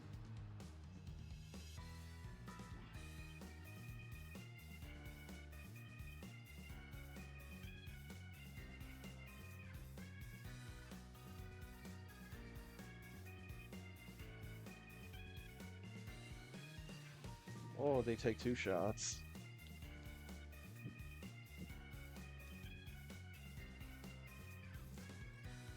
No, god damn it.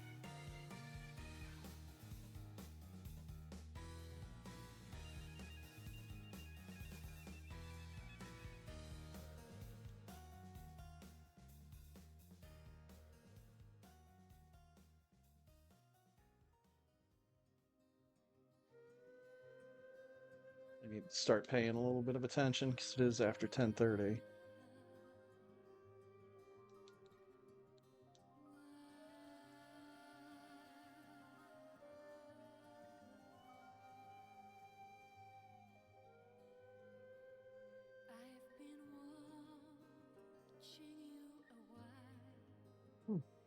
Since you walked into my life, Monday morning, when first I heard you speak to me.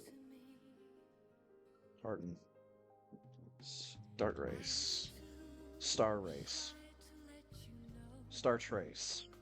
Much too scared to let my feelings show, but you shielded me, and that was the beginning. Now I learned Set Eagle. we can talk keyboard skills are getting fucking abysmal in my old age. And though I try, I love you. It's just so hard to say. If I only Juin. could be strong and say the words I feel.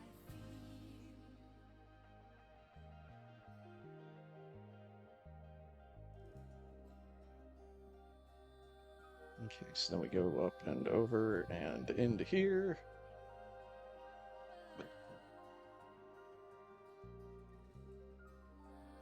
This is where? Okay, it's there. I just need to go along the top part.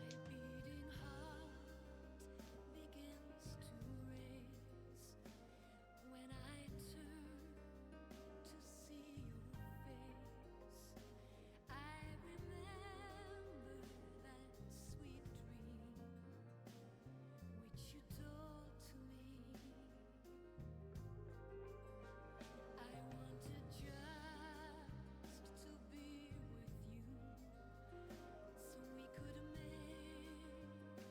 Okay, so that puts me up there.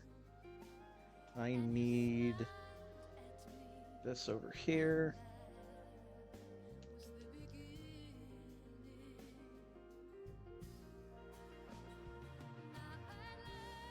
I might actually know where I'm gonna be ending up here.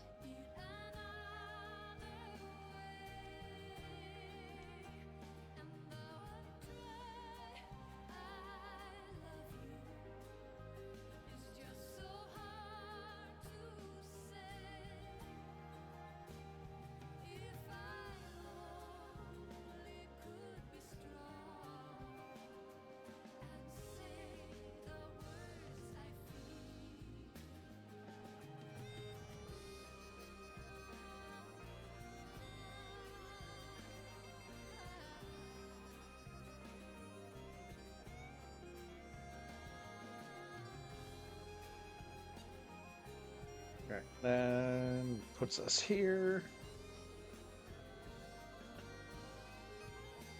Yes.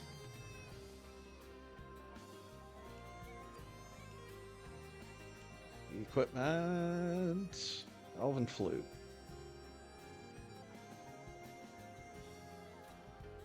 Where am I now? Okay, so I just need to go all the way up on the left side. But this should have done something. Bobas. Oh?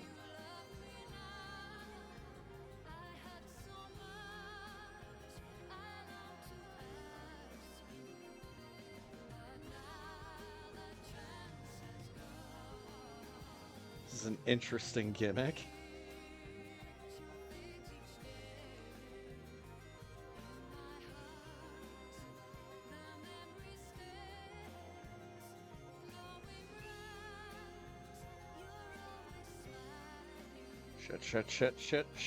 Shit. No, there it was.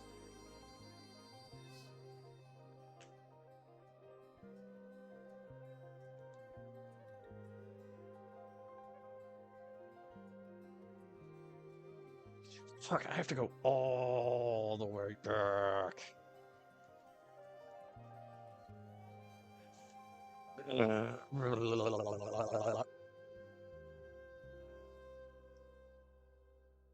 And what's this one? The Moonstone? I already have the Moonstone. The one I'm missing is Puka Puka.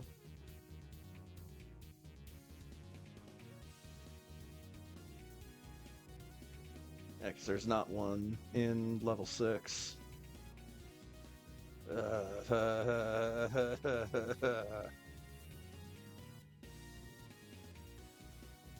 This level is so aggravatingly large.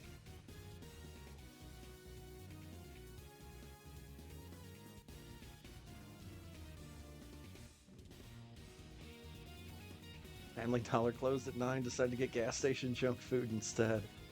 Nice. Gas station food can be okay if you've got a good one.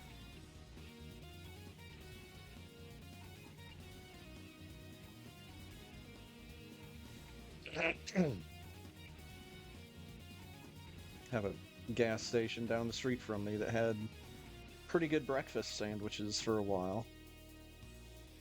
Then I stopped going to that gas station for no particular reason.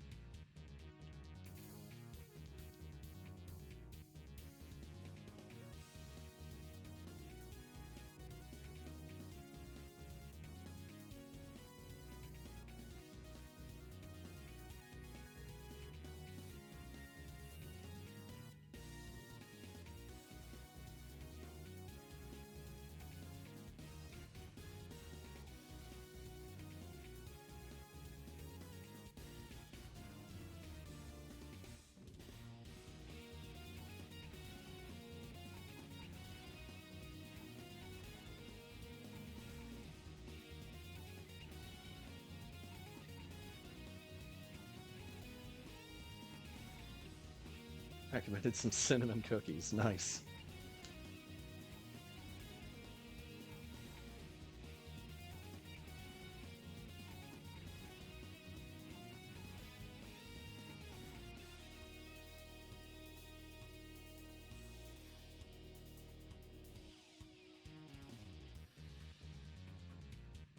Also got a Slim Jim for the first time forever, actually not disappointed with it.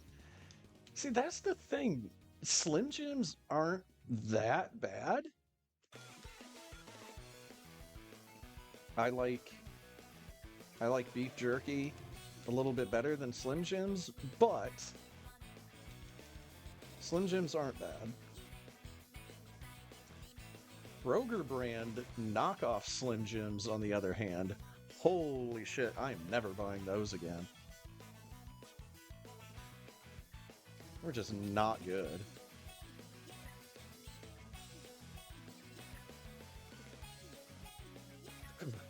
Beef jerky is $2 an ounce at gas stations.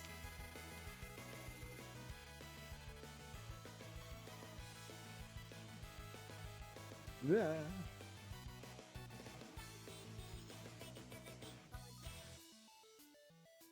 Got $1.20 at grocery stores.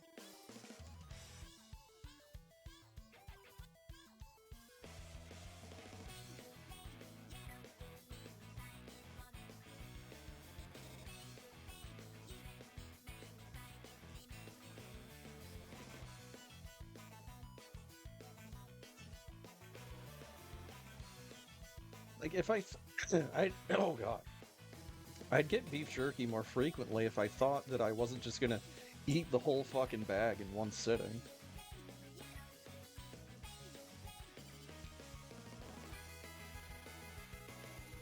Like for the price I'm paying for it, I should get like at least like 2 or 3 snacking sessions out of it.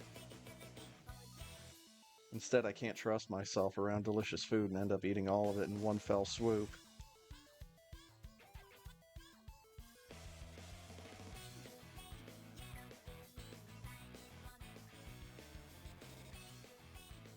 Alright, so this is a gimmick in this game I did not see coming.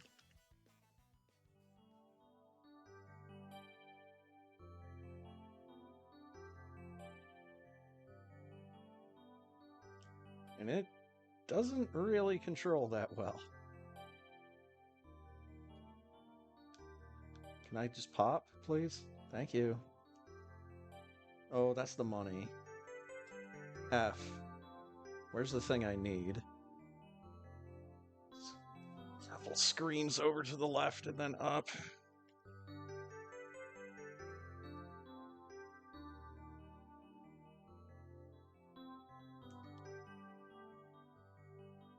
It's gonna be... Oh no. No, no, no, no, no, no, no, no, no, no, no, no, no, no. Let me out. Fine, fuck you. I'm going for it and you can't stop me.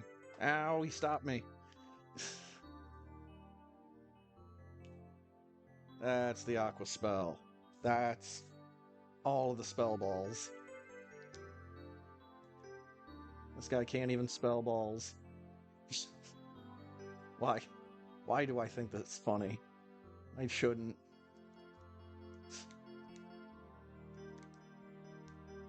Feather magic!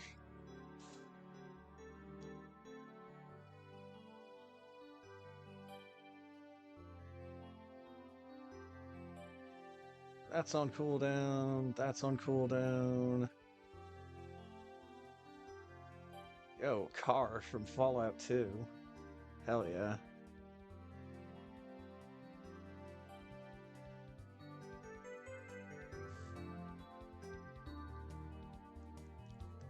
Save my game.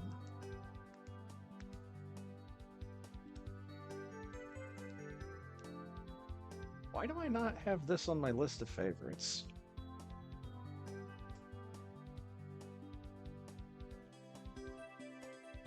This is one of the songs I used to just have playing in the background when I had my N64 plugged in my other room just as a music player.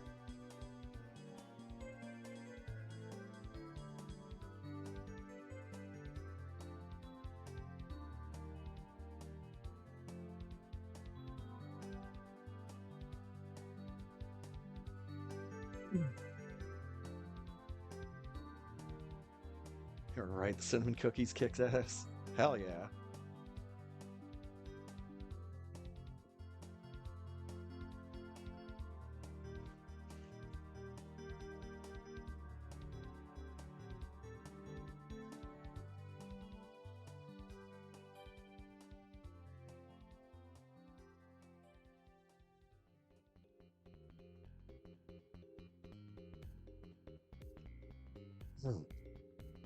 Oh yeah, I wanted a hat.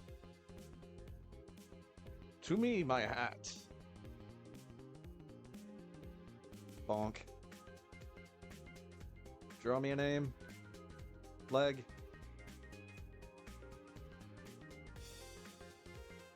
Second opinion? We're playing as Leg.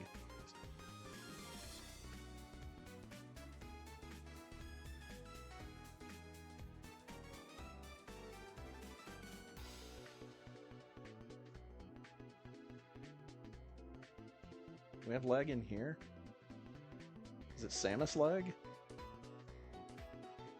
No.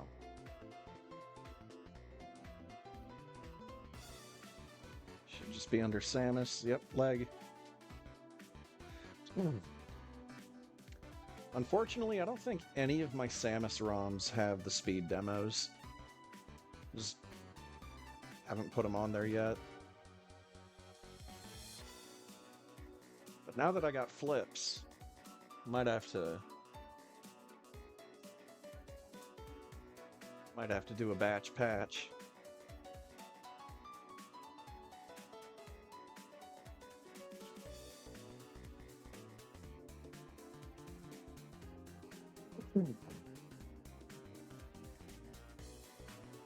So let's see, what do I have to eat tonight?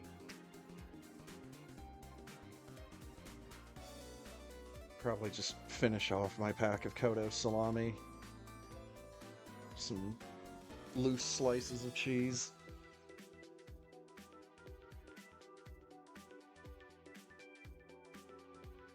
Did I even palette swap this? Hold on, which ROM did I take? 3? That should be.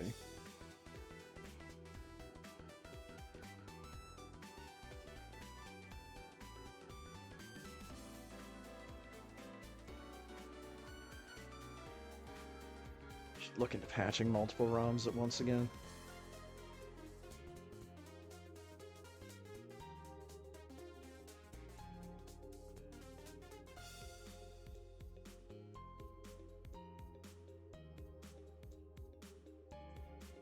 I thought that was something you could do with flips.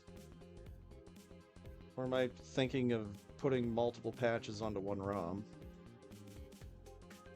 It's one of those. Either way. I usually don't play as regular Samus, so... Multiple patches, okay. I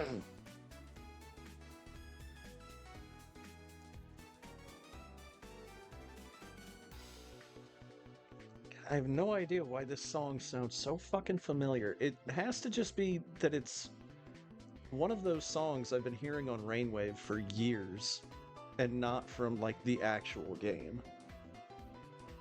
Or game/album.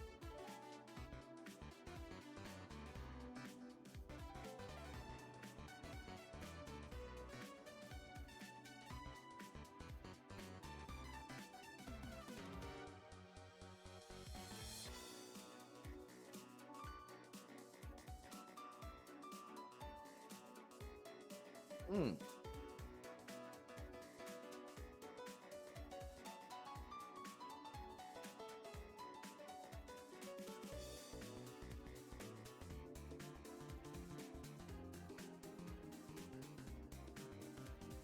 Interesting.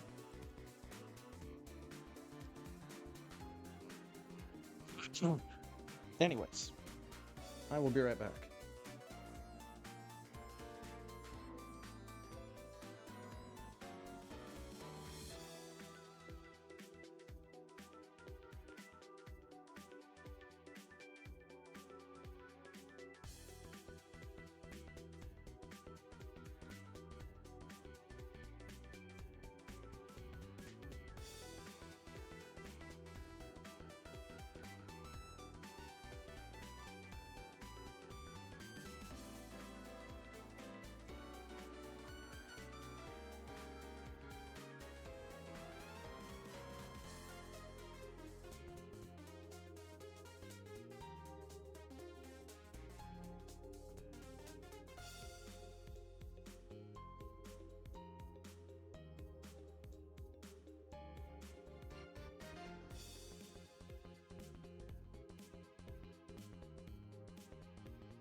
All right.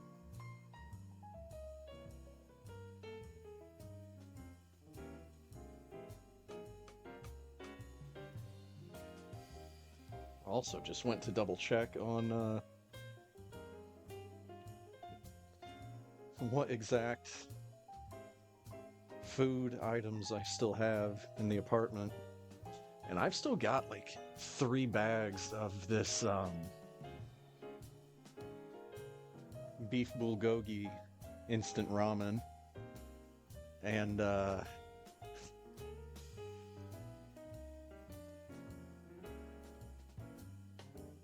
Might just brown up some frozen hamburger meat and stick it in some of that. Because, oh boy. Like, don't get me wrong, I like spicy ramen. Like, I usually go with just Shin ramen. Like, the fact that Bulldog is as popular as it is should be concerning.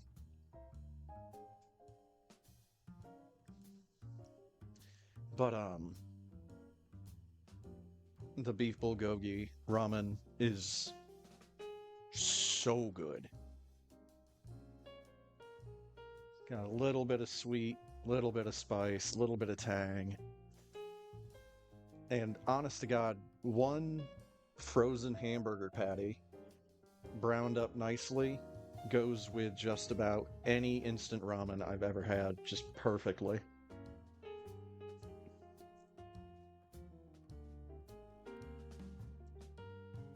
I like spicy, but not as a meal. Yeah, exactly.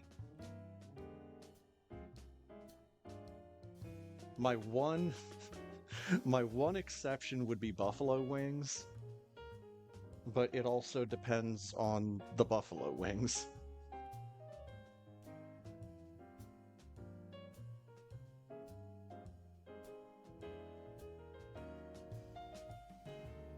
Like I've got a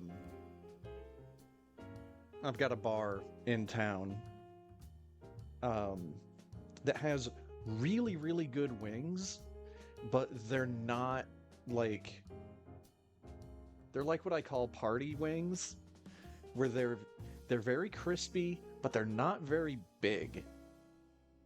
So an individual can eat like 20 of them and not feel like you're about to fucking explode.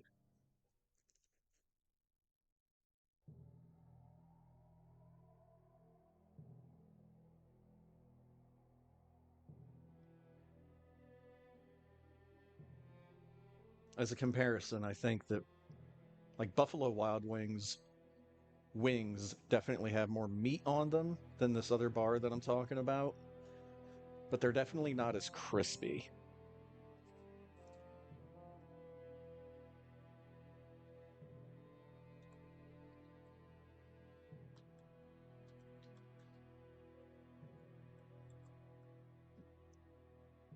No, any percent with no slash. Thank you.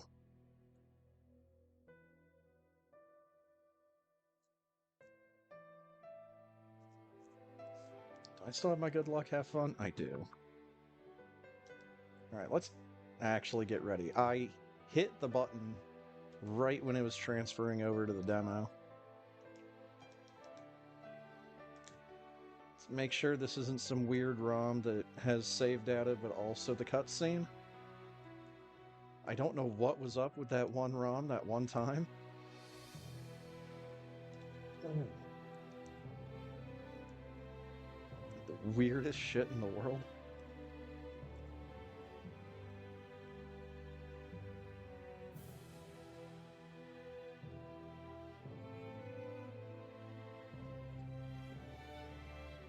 That's a comma.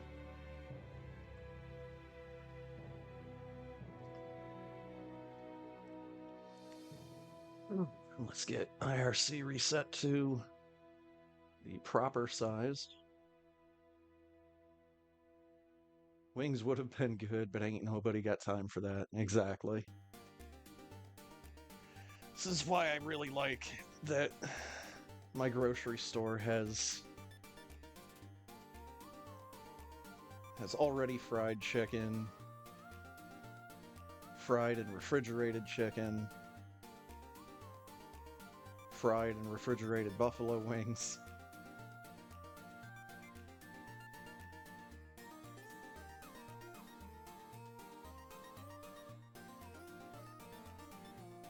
Like, that Kroger does have a pretty good selection of hot food. No, you're good. They actually have a fried fish sandwich that is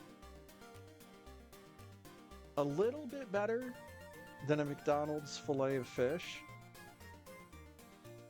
but I'm sure it's also like a fucking fraction of the price of a McDonald's filet of fish, but I have no idea how much those are because I don't eat them.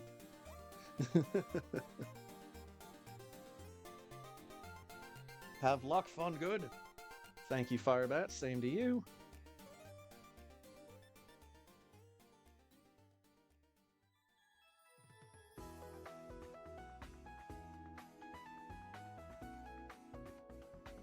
Race will begin. Woohoo! 3, 2, 1, let's go. I need to pay attention the next time I go out to Kroger, and I need to look at what times on their price stickers that it says they put the food out on the floor. Because I want to say it's like at 11 something that they'll refresh like their roast chickens or their fried chicken pieces.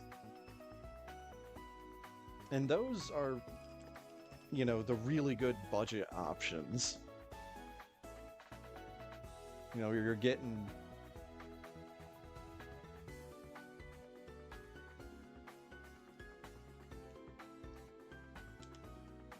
you're basically getting a whole fried chicken that's been cut up, and you're only paying like a couple of bucks per piece, if that.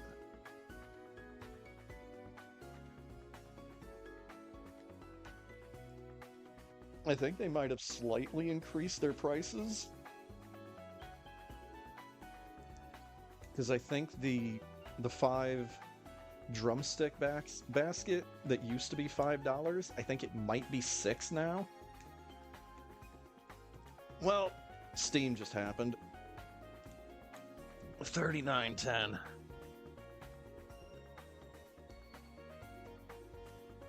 Another good pace, dead in elevator room. Yo, same. Quote unquote good pace, because it's me we're talking about. And I'm sitting here talking about pre-prepared hot food from a grocery store.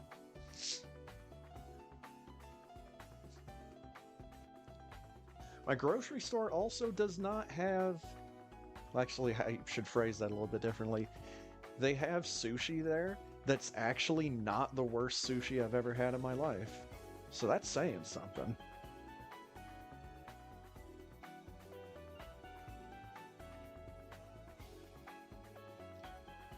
Plus, I really like the idea of them using those crispy little French fried onion strips on the sushi to give it some crunch. I really like that.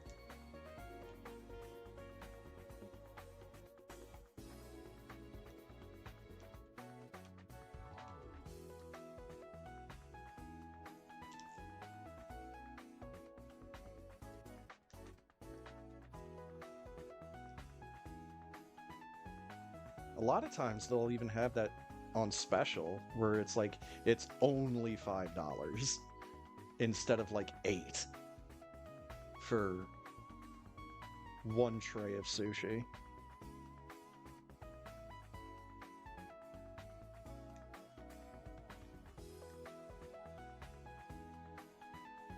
And again, not the worst sushi I've ever had by a wide margin.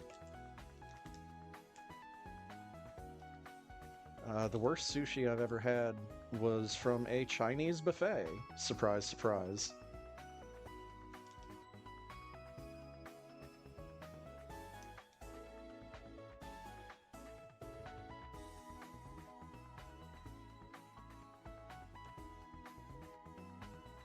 Like, unfortunately, the best way to do buffets is when they're really busy, so that they are constantly swapping out those little trays. So you're always getting something that hasn't been sitting there for 2 hours.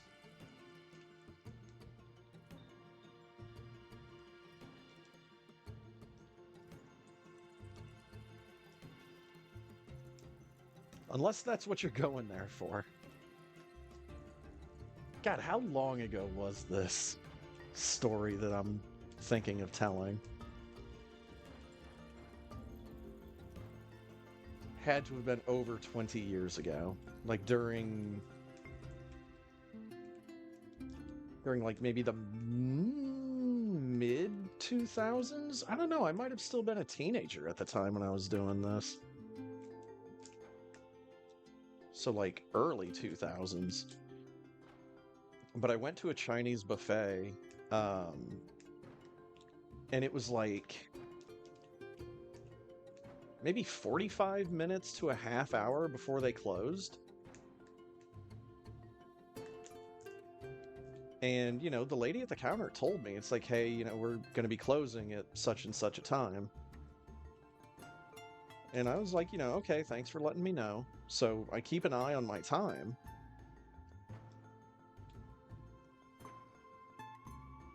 But, you know, I get myself a good couple of plates of food. And I get it all put down. And I go to pay my bill. And the lady at the counter said that she was going to give me a little bit of a discount, like a 10% discount or something. Because now they don't have to throw away as much food. And it was one of those things like, hey man, glad to help.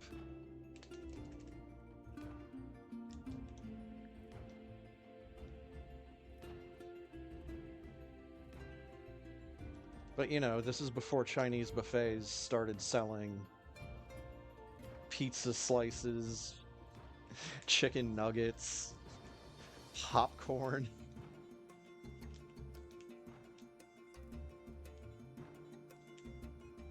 I don't know if all of those Chinese buffet memes that I see on Twitter are 100% accurate, but it doesn't surprise me that these places are just loaded with bullshit at a certain point.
By the way, just playing as Samus's Leg is 100 times easier than playing as Invisible Samus.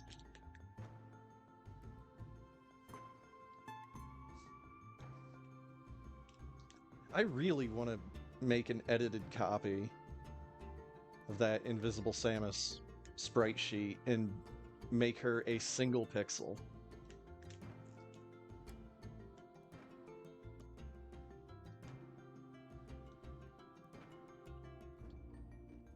Something that's easy enough, even I might be able to do it. It would have to be a very visible color, though.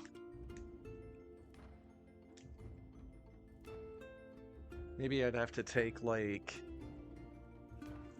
a copy of the outline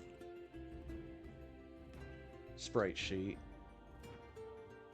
so that I get the visor color as the primary color. Plus, it would flash every time you went into a dark room. But it would literally just be a single pixel. I guarantee you that would be 100 times easier than playing as an invisible character.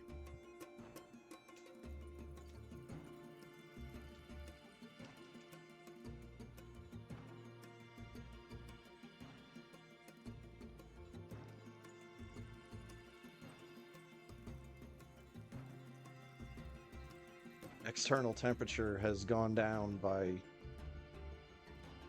basically 20 degrees, which is nice. I've actually been noticing cold air getting, well, cooler air getting blown from my fans.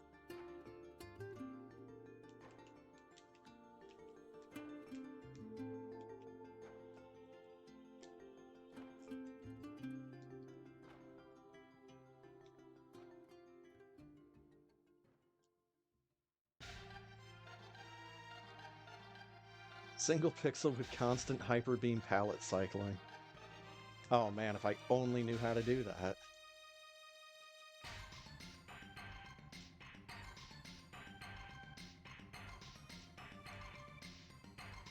That's why I'm thinking about just editing a sprite sheet that already has flashing colors for the majority of the sprite.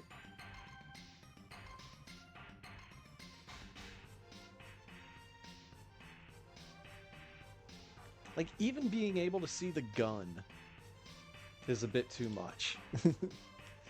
I don't need to be able to see the gun. I need to be able to see a single pixel in the middle of Samus's hitbox, and that is it.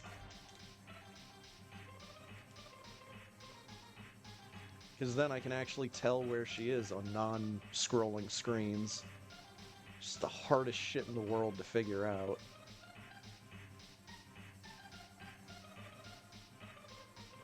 Like, I could probably do Zeb Skip as a pixel. Fucking no way to do that shit when you're totally invisible. It's impossible.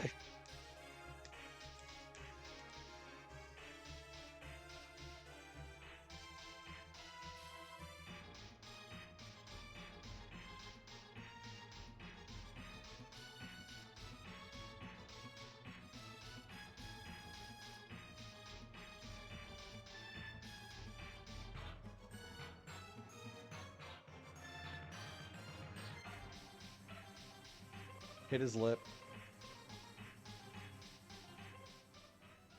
And I think I mentioned before, but my idea for the Vic Viper Samus, the ship from Gradius, kind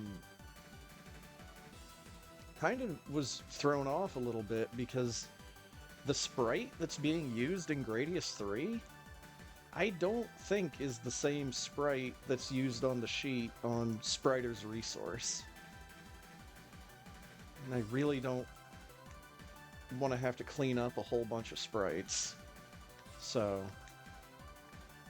I think I may just go with what's on the sheet instead of what's in the game.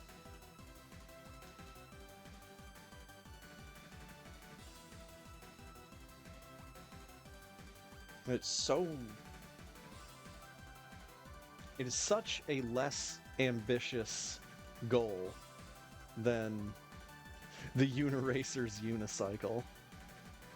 Don't get me wrong, the unicycle I still think would look like one of the coolest things in the world.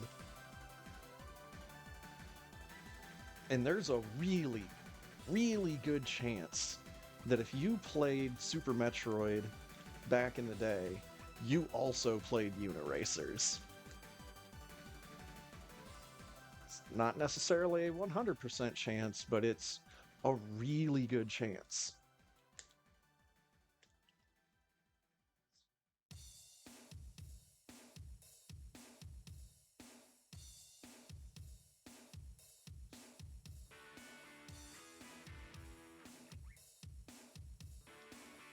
Whoops. I want that one super back. That one just kind of snuck out.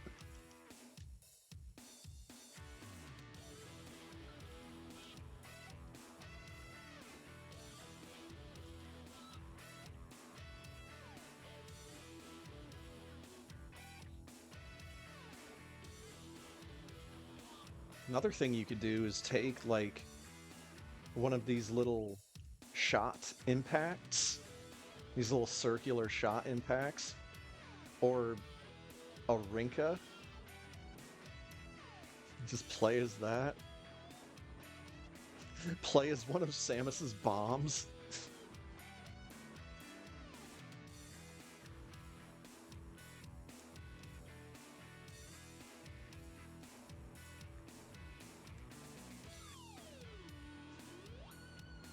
You could play as a single, constantly cycling number.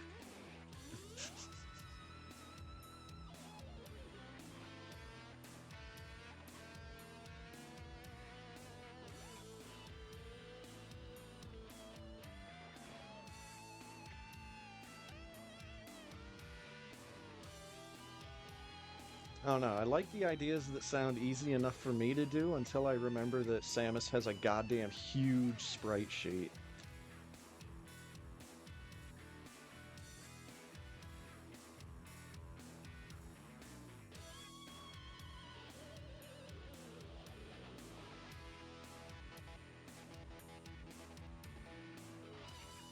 Okay, this Bubble Mountain might be a little tricky.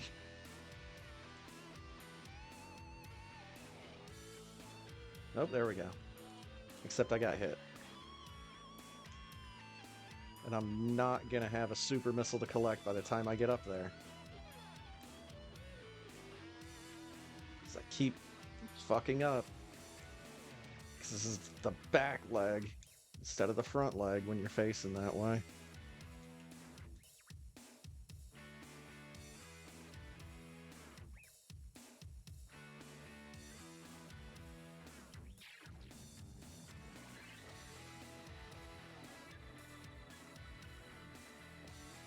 I hate that jump.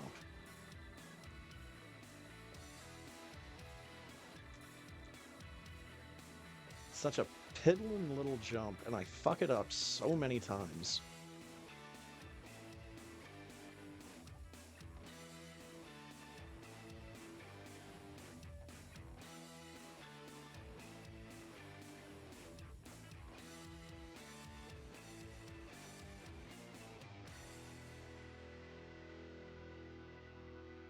Speed butts.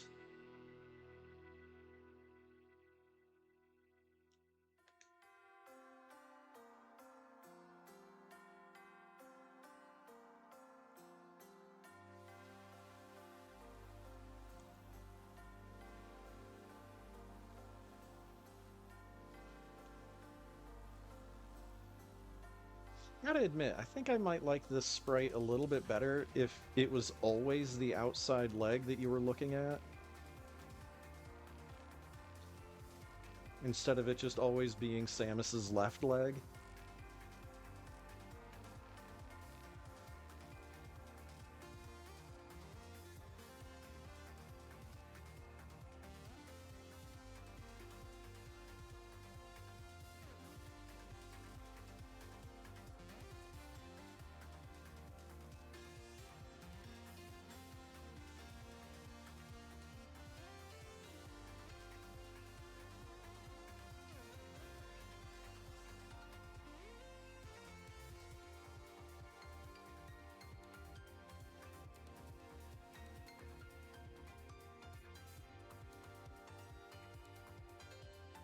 It's also just a shame that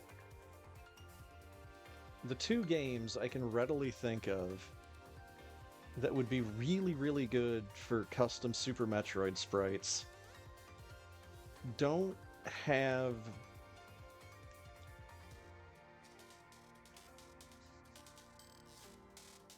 Like, they don't have affixed limbs, if I'm remembering right. Just because of the way that those games are animated. They have, like, their characters' arms and torsos as completely different sprites that are detached from each other on the sprite sheet. And they animate in a little bit more, at least the arms animate in a bit more of like a paper doll style. And that's, of course, Duck Game and Starbound. I mean, I put the tiniest amount of work into seeing what the Duck Game Duck would look like in Super Metroid. But,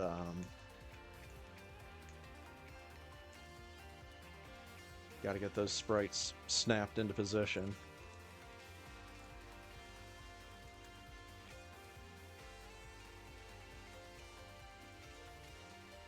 I mean, I'm not going to disagree with you because you probably know more than I do about the subject, but every sprite sheet I've ever seen has Samus, obviously with different poses, but it's always like all of her. But then again, maybe that's why the end of her gun jiggles when you have missiles selected and you do an arm pump.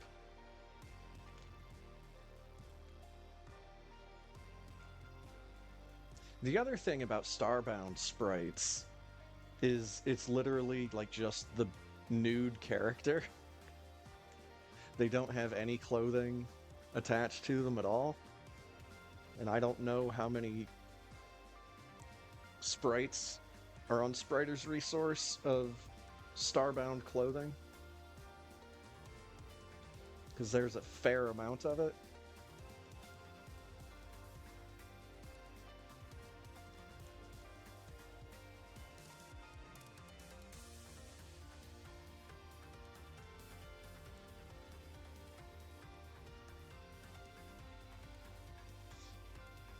And again, I guess the majority of sprite sheets that I've ever seen of this game have been made by Sprite something. Either way, it's mostly due to the fact that I don't know the exact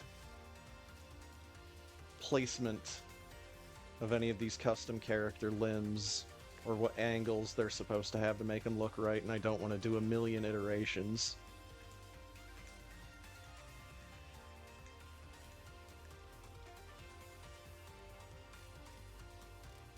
This is another reason why I thought it would be really funny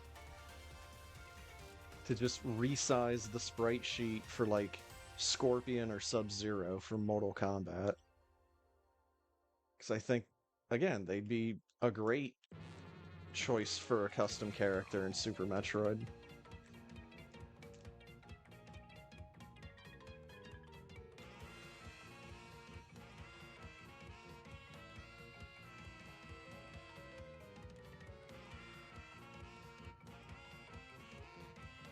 I am I am much better as an idea man.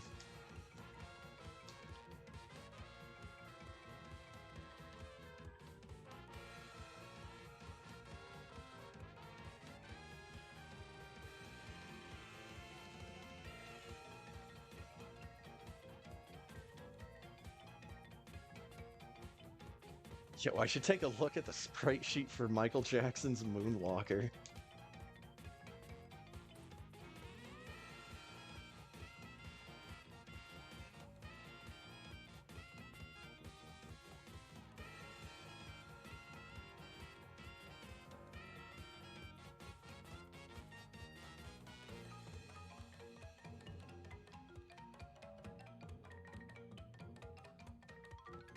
F. F.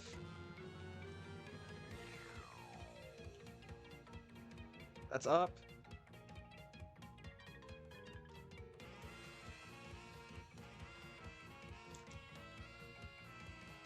Fucking really?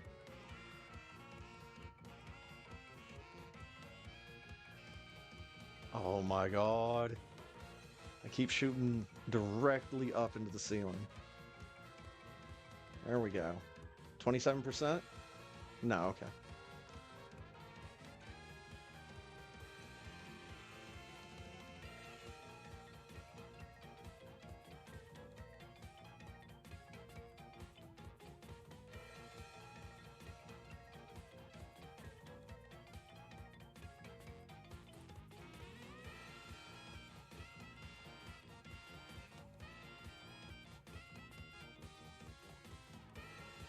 Like, give me the sprite for, like, one of these little bugs that's all over the place in the wrecked ship.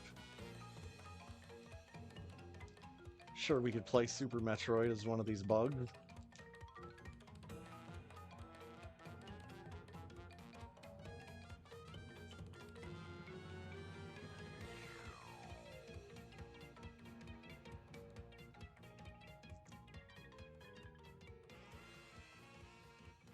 Or is, like, one of the fireballs here? I can see it.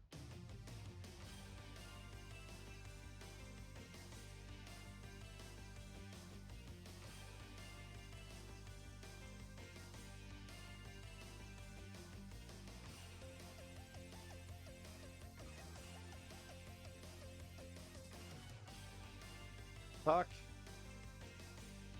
Hit too many goddamn fireballs. Oh, fuck off. Oh, and I didn't turn off Ice Beam either. I'm dumb.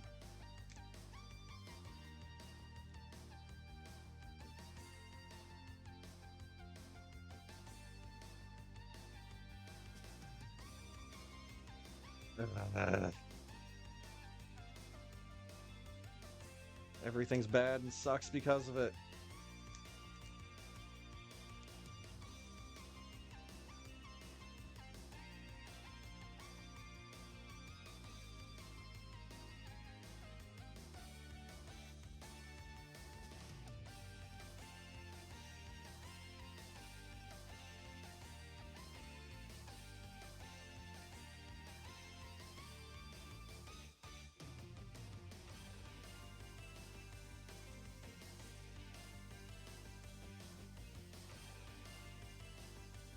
Whatever, as long as I hit him with 2, it's fine. And I don't think I did. Never mind. He's still dead. So I guess I hit him with that big boy shot at the beginning.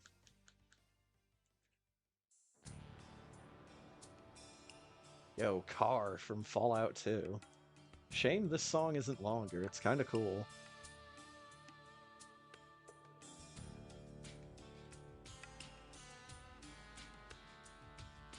Shame I've never had any interest in playing Fallout 2.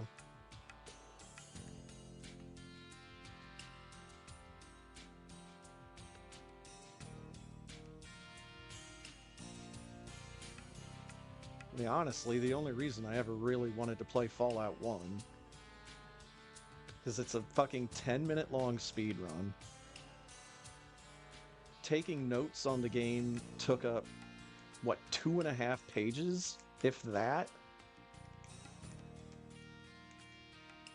Maybe like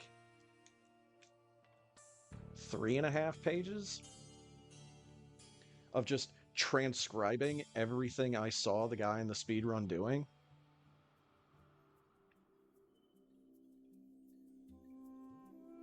But the real big thing is the action canceling.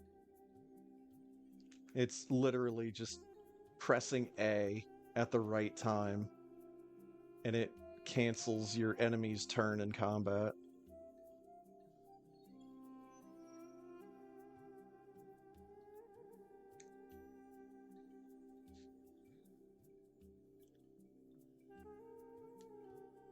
I mean, hell, the most dangerous part of the run is trying to get through, like, a laser security door.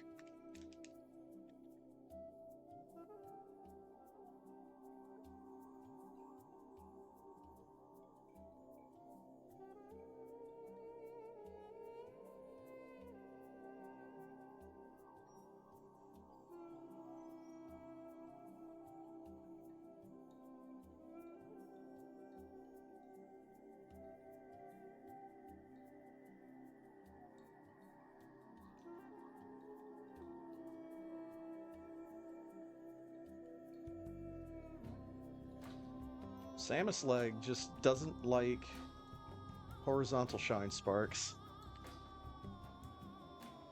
So we're just gonna keep going.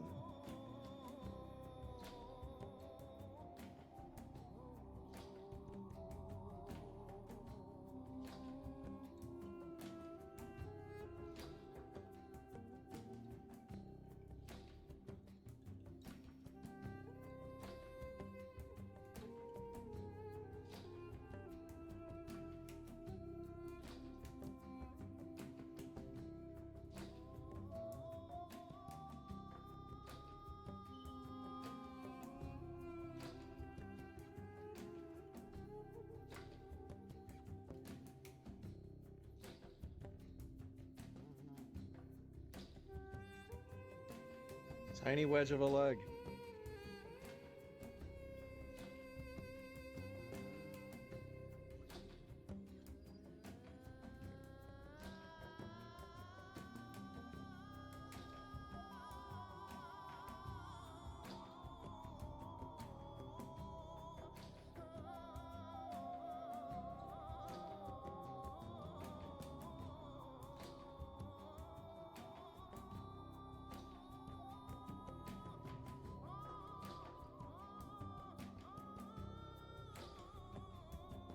Keep forgetting there was a Myst 3.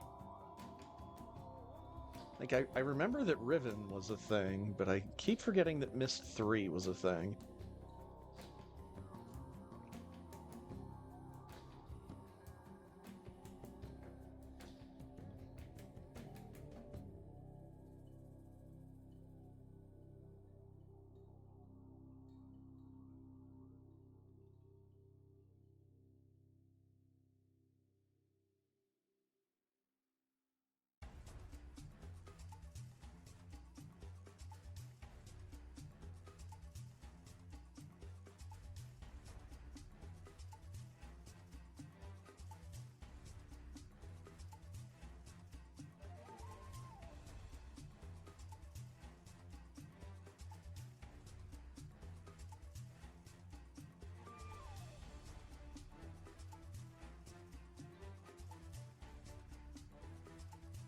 F, F, F, F, F. I'm really surprised I didn't fall in that mouth.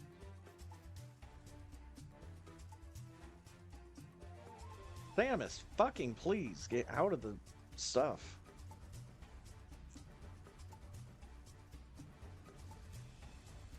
There we go. Too high, though.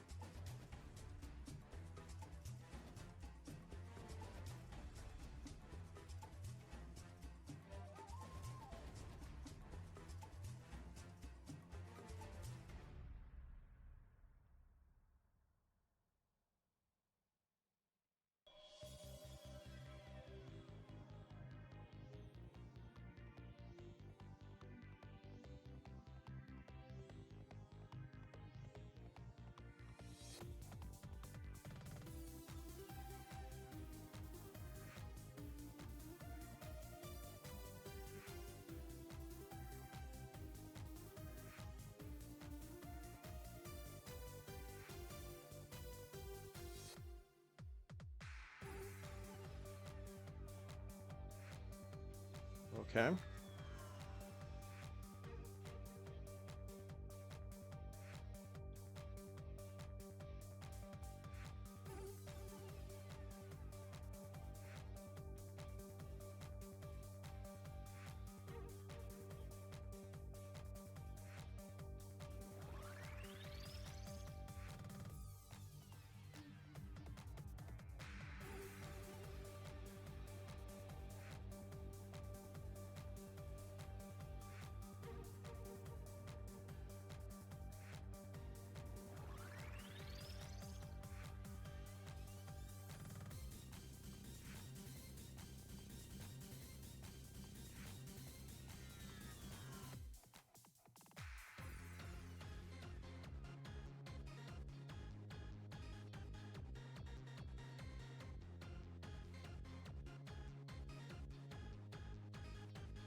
Oh, another dumb idea would be to take the little pixel character from Hero Core. Since that guy doesn't have any fucking animation anyways. Just slap him in the middle of Samus's hitbox and you're good to go.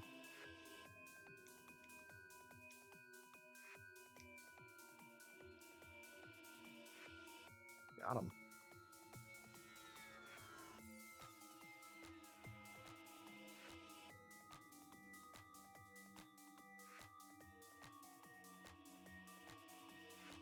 I mean, I guess you could make like little dots flying out of his little jetpack, but not necessary.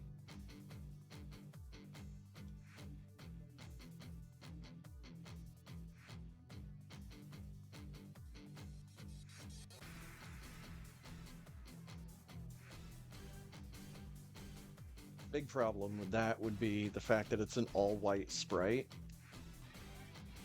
So it'd be really difficult to see when he's flashing for a shine spark. I guess maybe a little black outline might help, but he doesn't traditionally have one of those in his own game.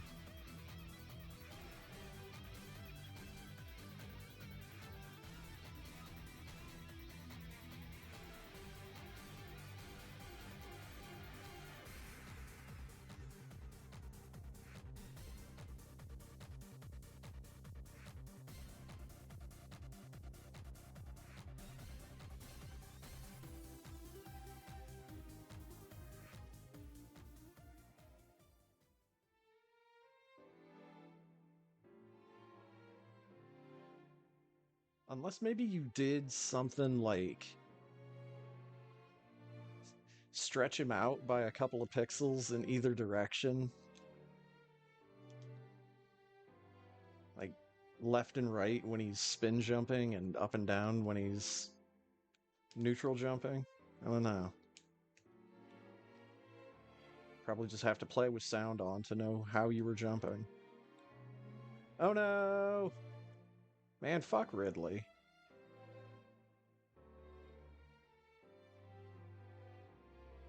Fuck Ridley and the mother brain he rode in on.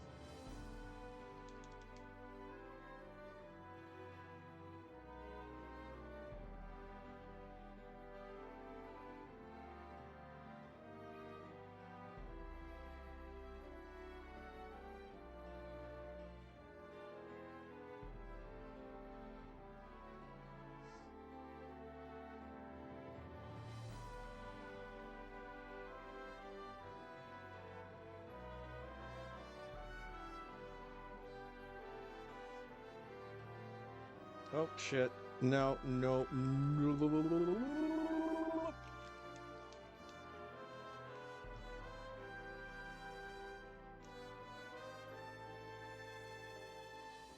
There we go.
No, I reshut the gate.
Thank you, jump button.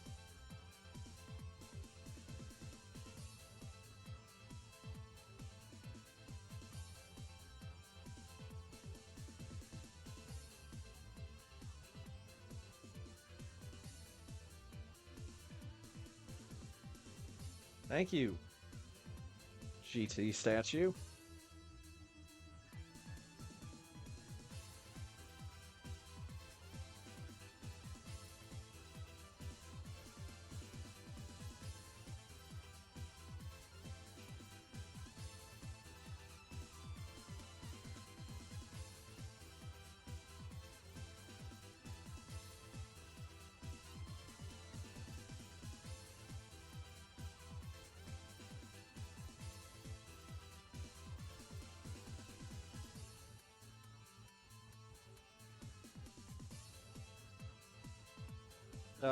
Where do you think you're going, buddy?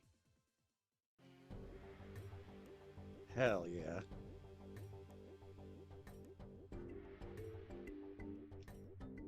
Perfect Norfair music.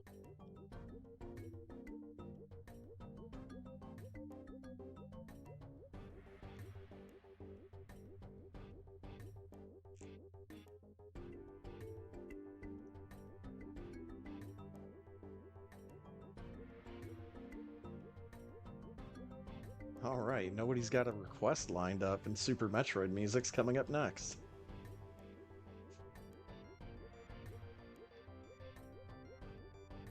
Magnificent.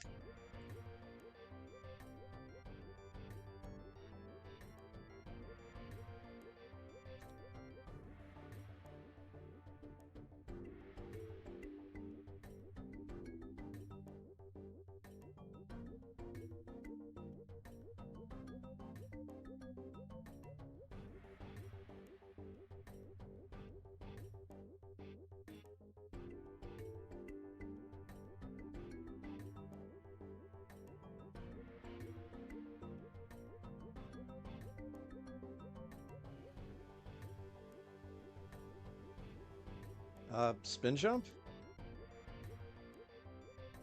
Space jump? Space spin? Spin space? Spin space?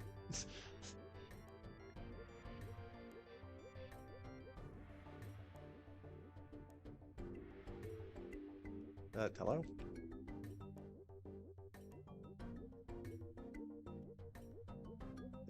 Just go.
Oh my god, finally.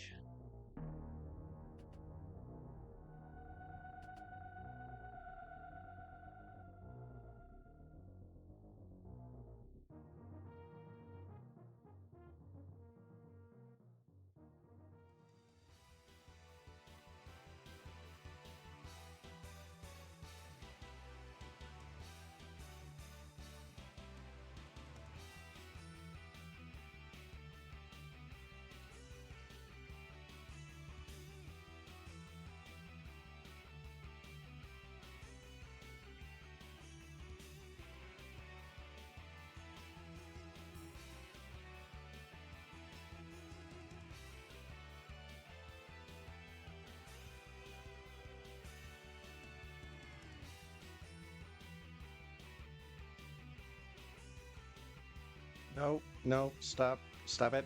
Stop it. Stop it. Stop it. Get back down here, pick me up. Thank you.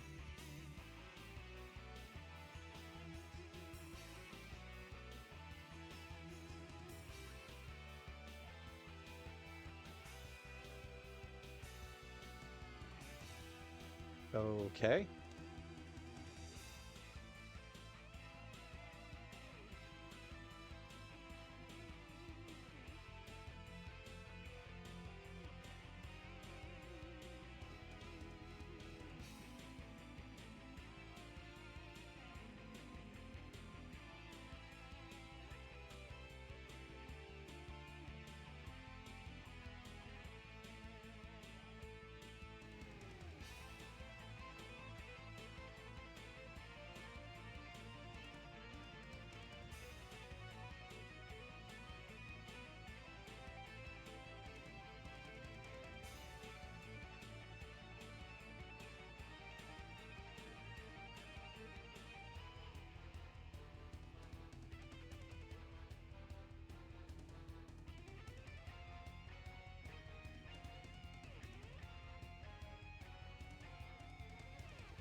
Yeah, kind of want.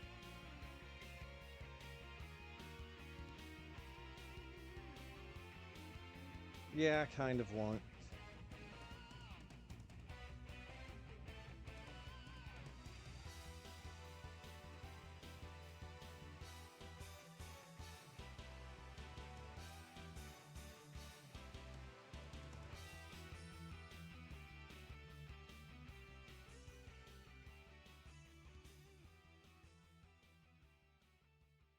Of course, as I get closer to Turian here, my mind starts to go towards a potential live stream that I'm going to be watching at like 10 o'clock in the morning tomorrow. Or at least the VOD of it at some other point. My guy Murphigator has been doing his Belt Scroller Academy, looking at beat 'em ups from all sorts of different consoles, and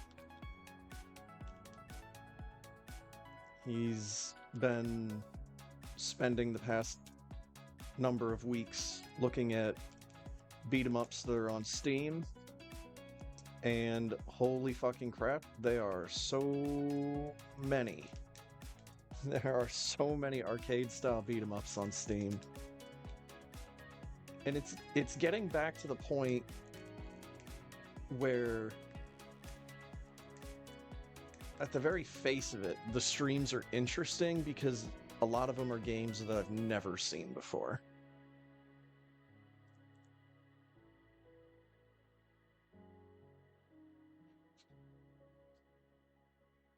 But then um, last week he played through a beat 'em up that I've played years ago with my brother. I think it was called Dungeons: The Eye of Draconis. And it's not a very good beat 'em up. There's fun to be had with the game.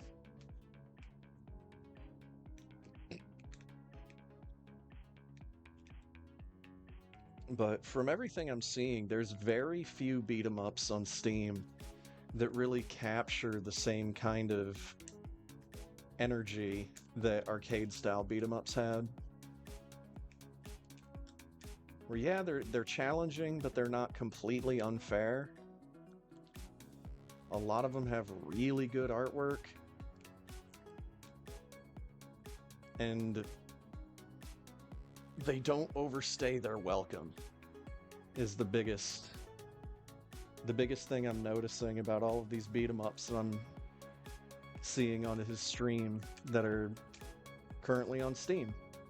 A lot of them are like 3-session games instead of single segment. They're just that fucking long and that fucking tedious. And it is extremely easy for beat 'em ups to get long and tedious. Especially if your character has an extremely limited moveset, then it's just like, why do you even fucking bother? Let's go play Street Fighter at that point.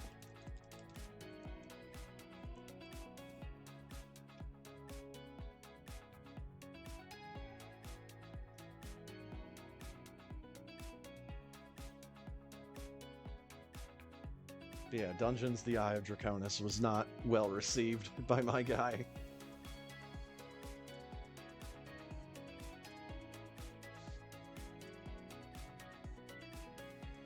I don't remember if it's a game that he's already played in the past, but I don't think he's played it for his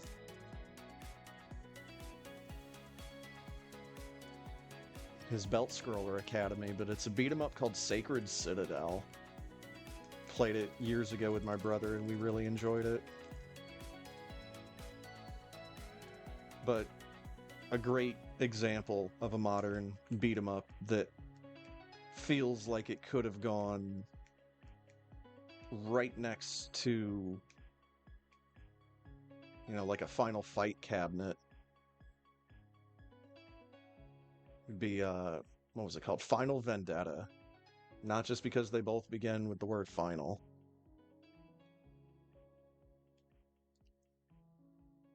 I think Final Vendetta was the game I played, like one of the last games I played before my old PC went boom on me.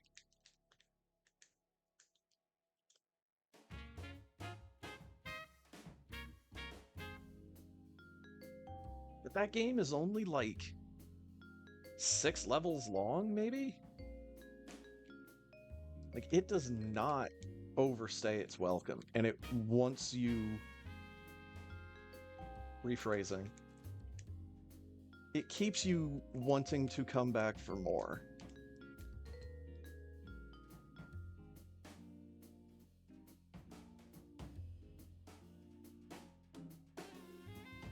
No, bag of dicks.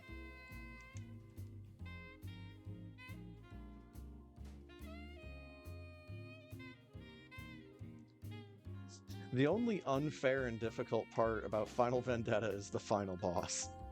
That guy is an absolute piece of shit. That fight is not even close to being fair.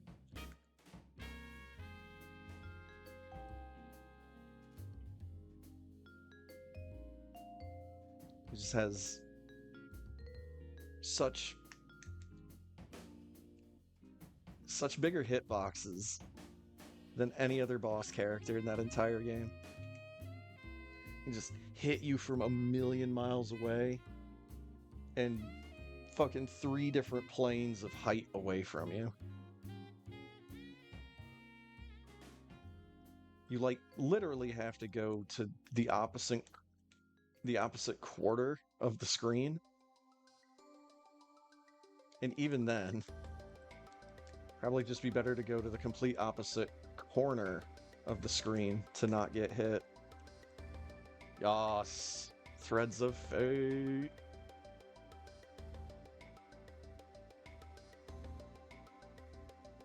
Threads of Fate is my personal pick for PlayStation 1 hidden gem.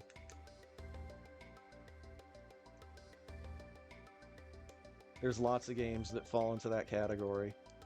But man, there's something special about Threads of Fate.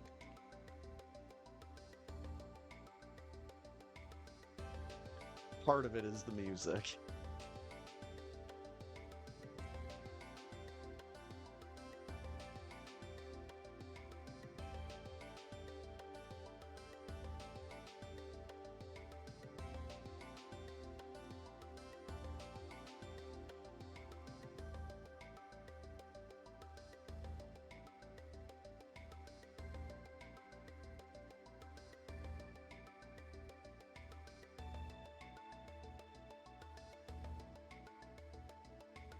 Still haven't beaten Threads of Fate as the female character.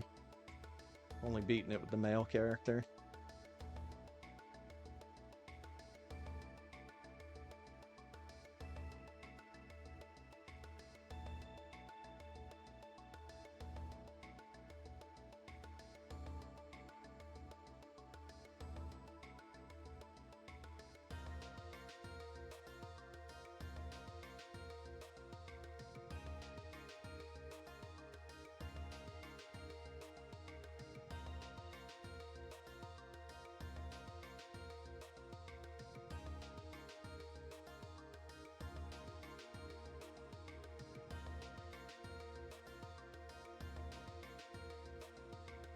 Back off, lady. I'm just a leg.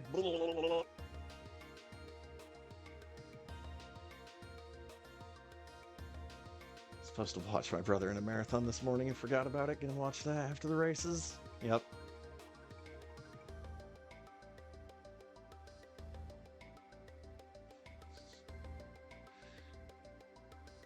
Definitely need to check VODs from a couple of different channels once we're done.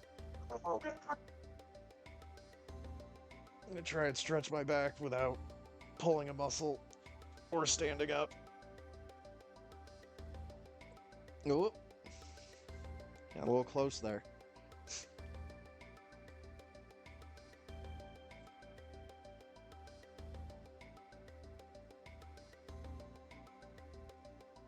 A heavily breathing leg. I should probably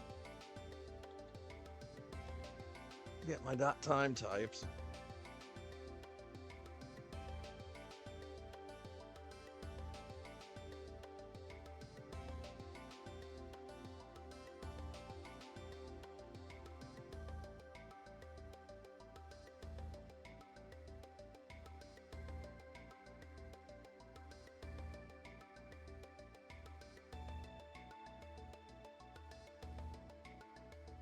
$59.39? Fucking gross. I did fuck a lot of things up, though.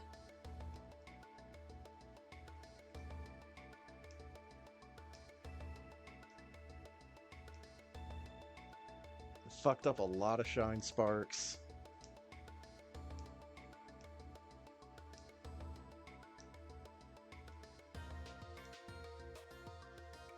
Didn't feel like I messed up that much stuff outside of getting into wrecked ship, though. Still better than Inviso Samus, yup.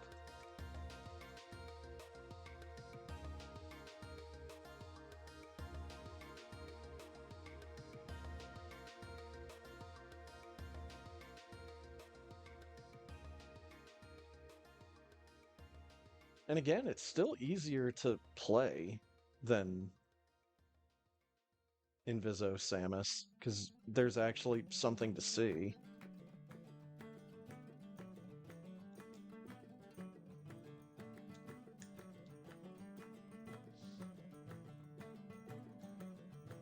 I know I don't usually include the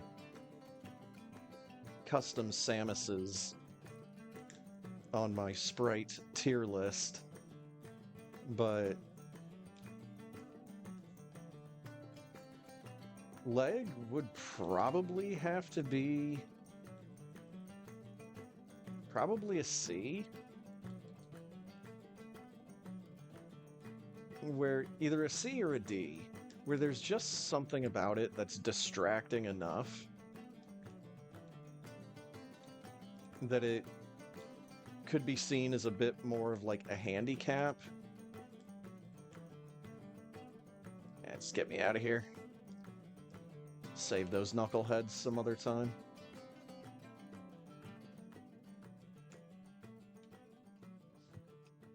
Nope, done. Not done slash. 101.53. G. A game was played.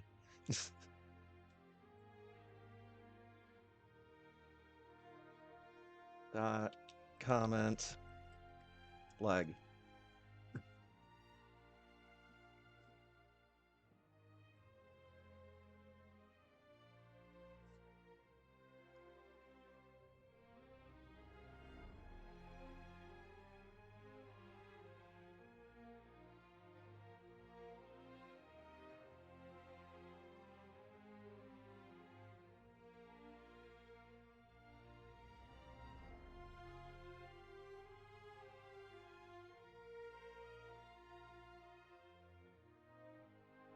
Fo.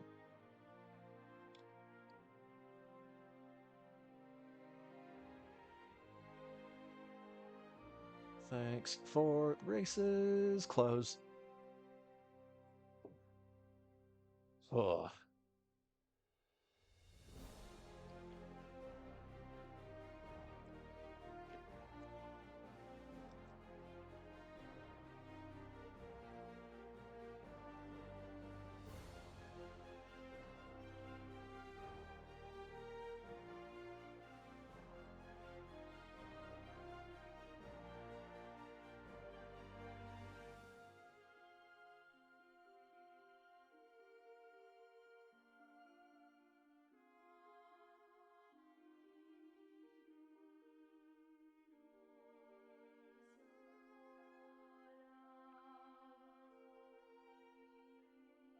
Get the chair repositioned. This keyboard the fuck out of my face.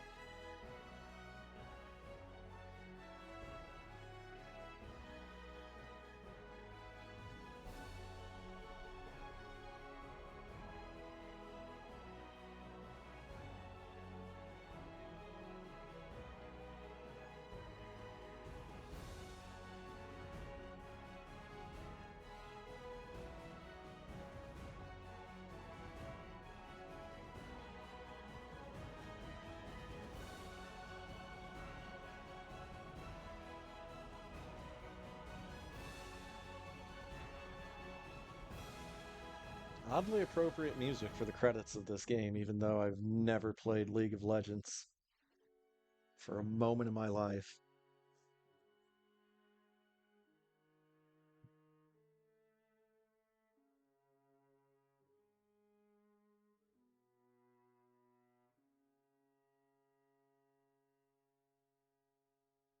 Fear Force.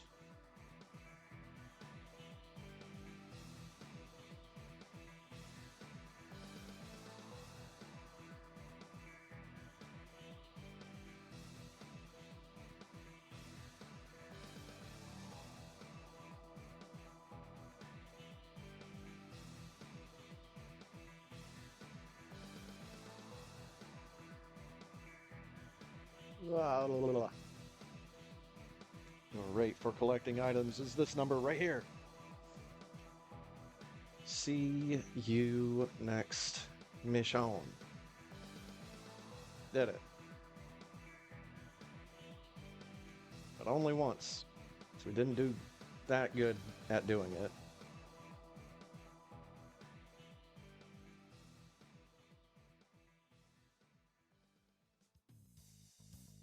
All right. Big thanks to Ponk for hanging out earlier tonight and getting Pokemon Emerald finished up.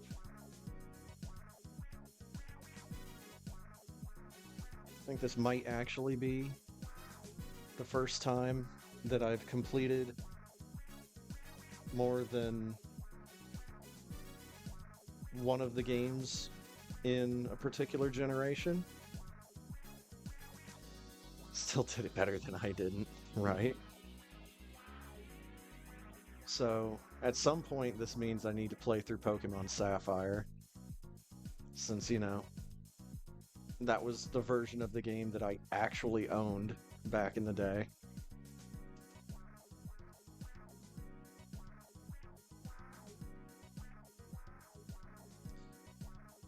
And next week, we are potentially going to start up a remote play session of Baldur's Gate 3.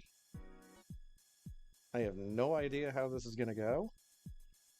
I was surprised that we had as few hang-ups on my end when we played Split Fiction, and I'm positive that Baldur's Gate 3 is going to be bigger and more strenuous than Split Fiction was. But hopefully it works out. I've been kind of wanting to play a big action RPG like this with Ponk for a while.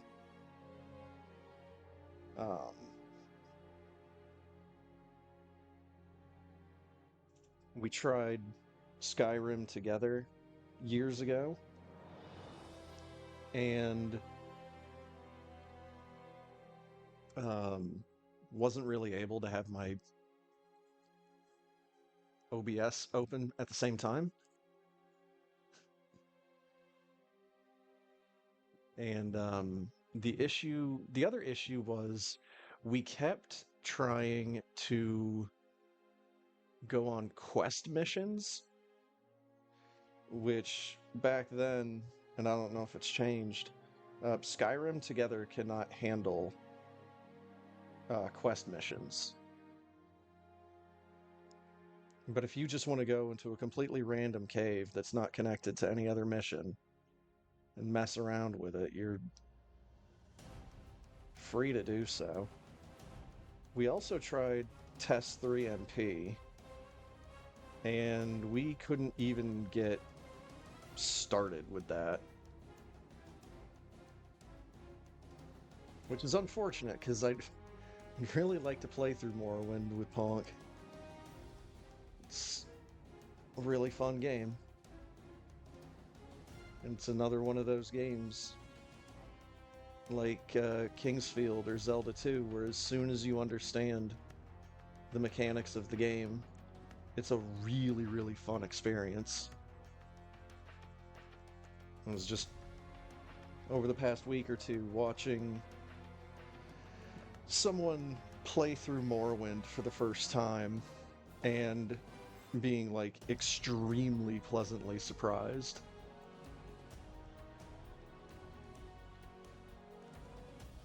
I've also been watching videos of people playing Super Metroid and saying, oh my god, video games have regressed so badly.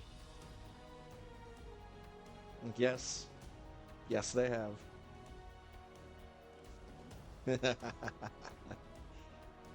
And of course, a big thank you to Insane Firebat for the races here tonight. It's usually more fun when I've got the big chunky boy sprites. But as long as I can see something sitting there, then we're having a good time. And for everybody else, thanks for stopping by, thanks for hanging out, thanks for watching, hope you have a good night, and I will see you next time.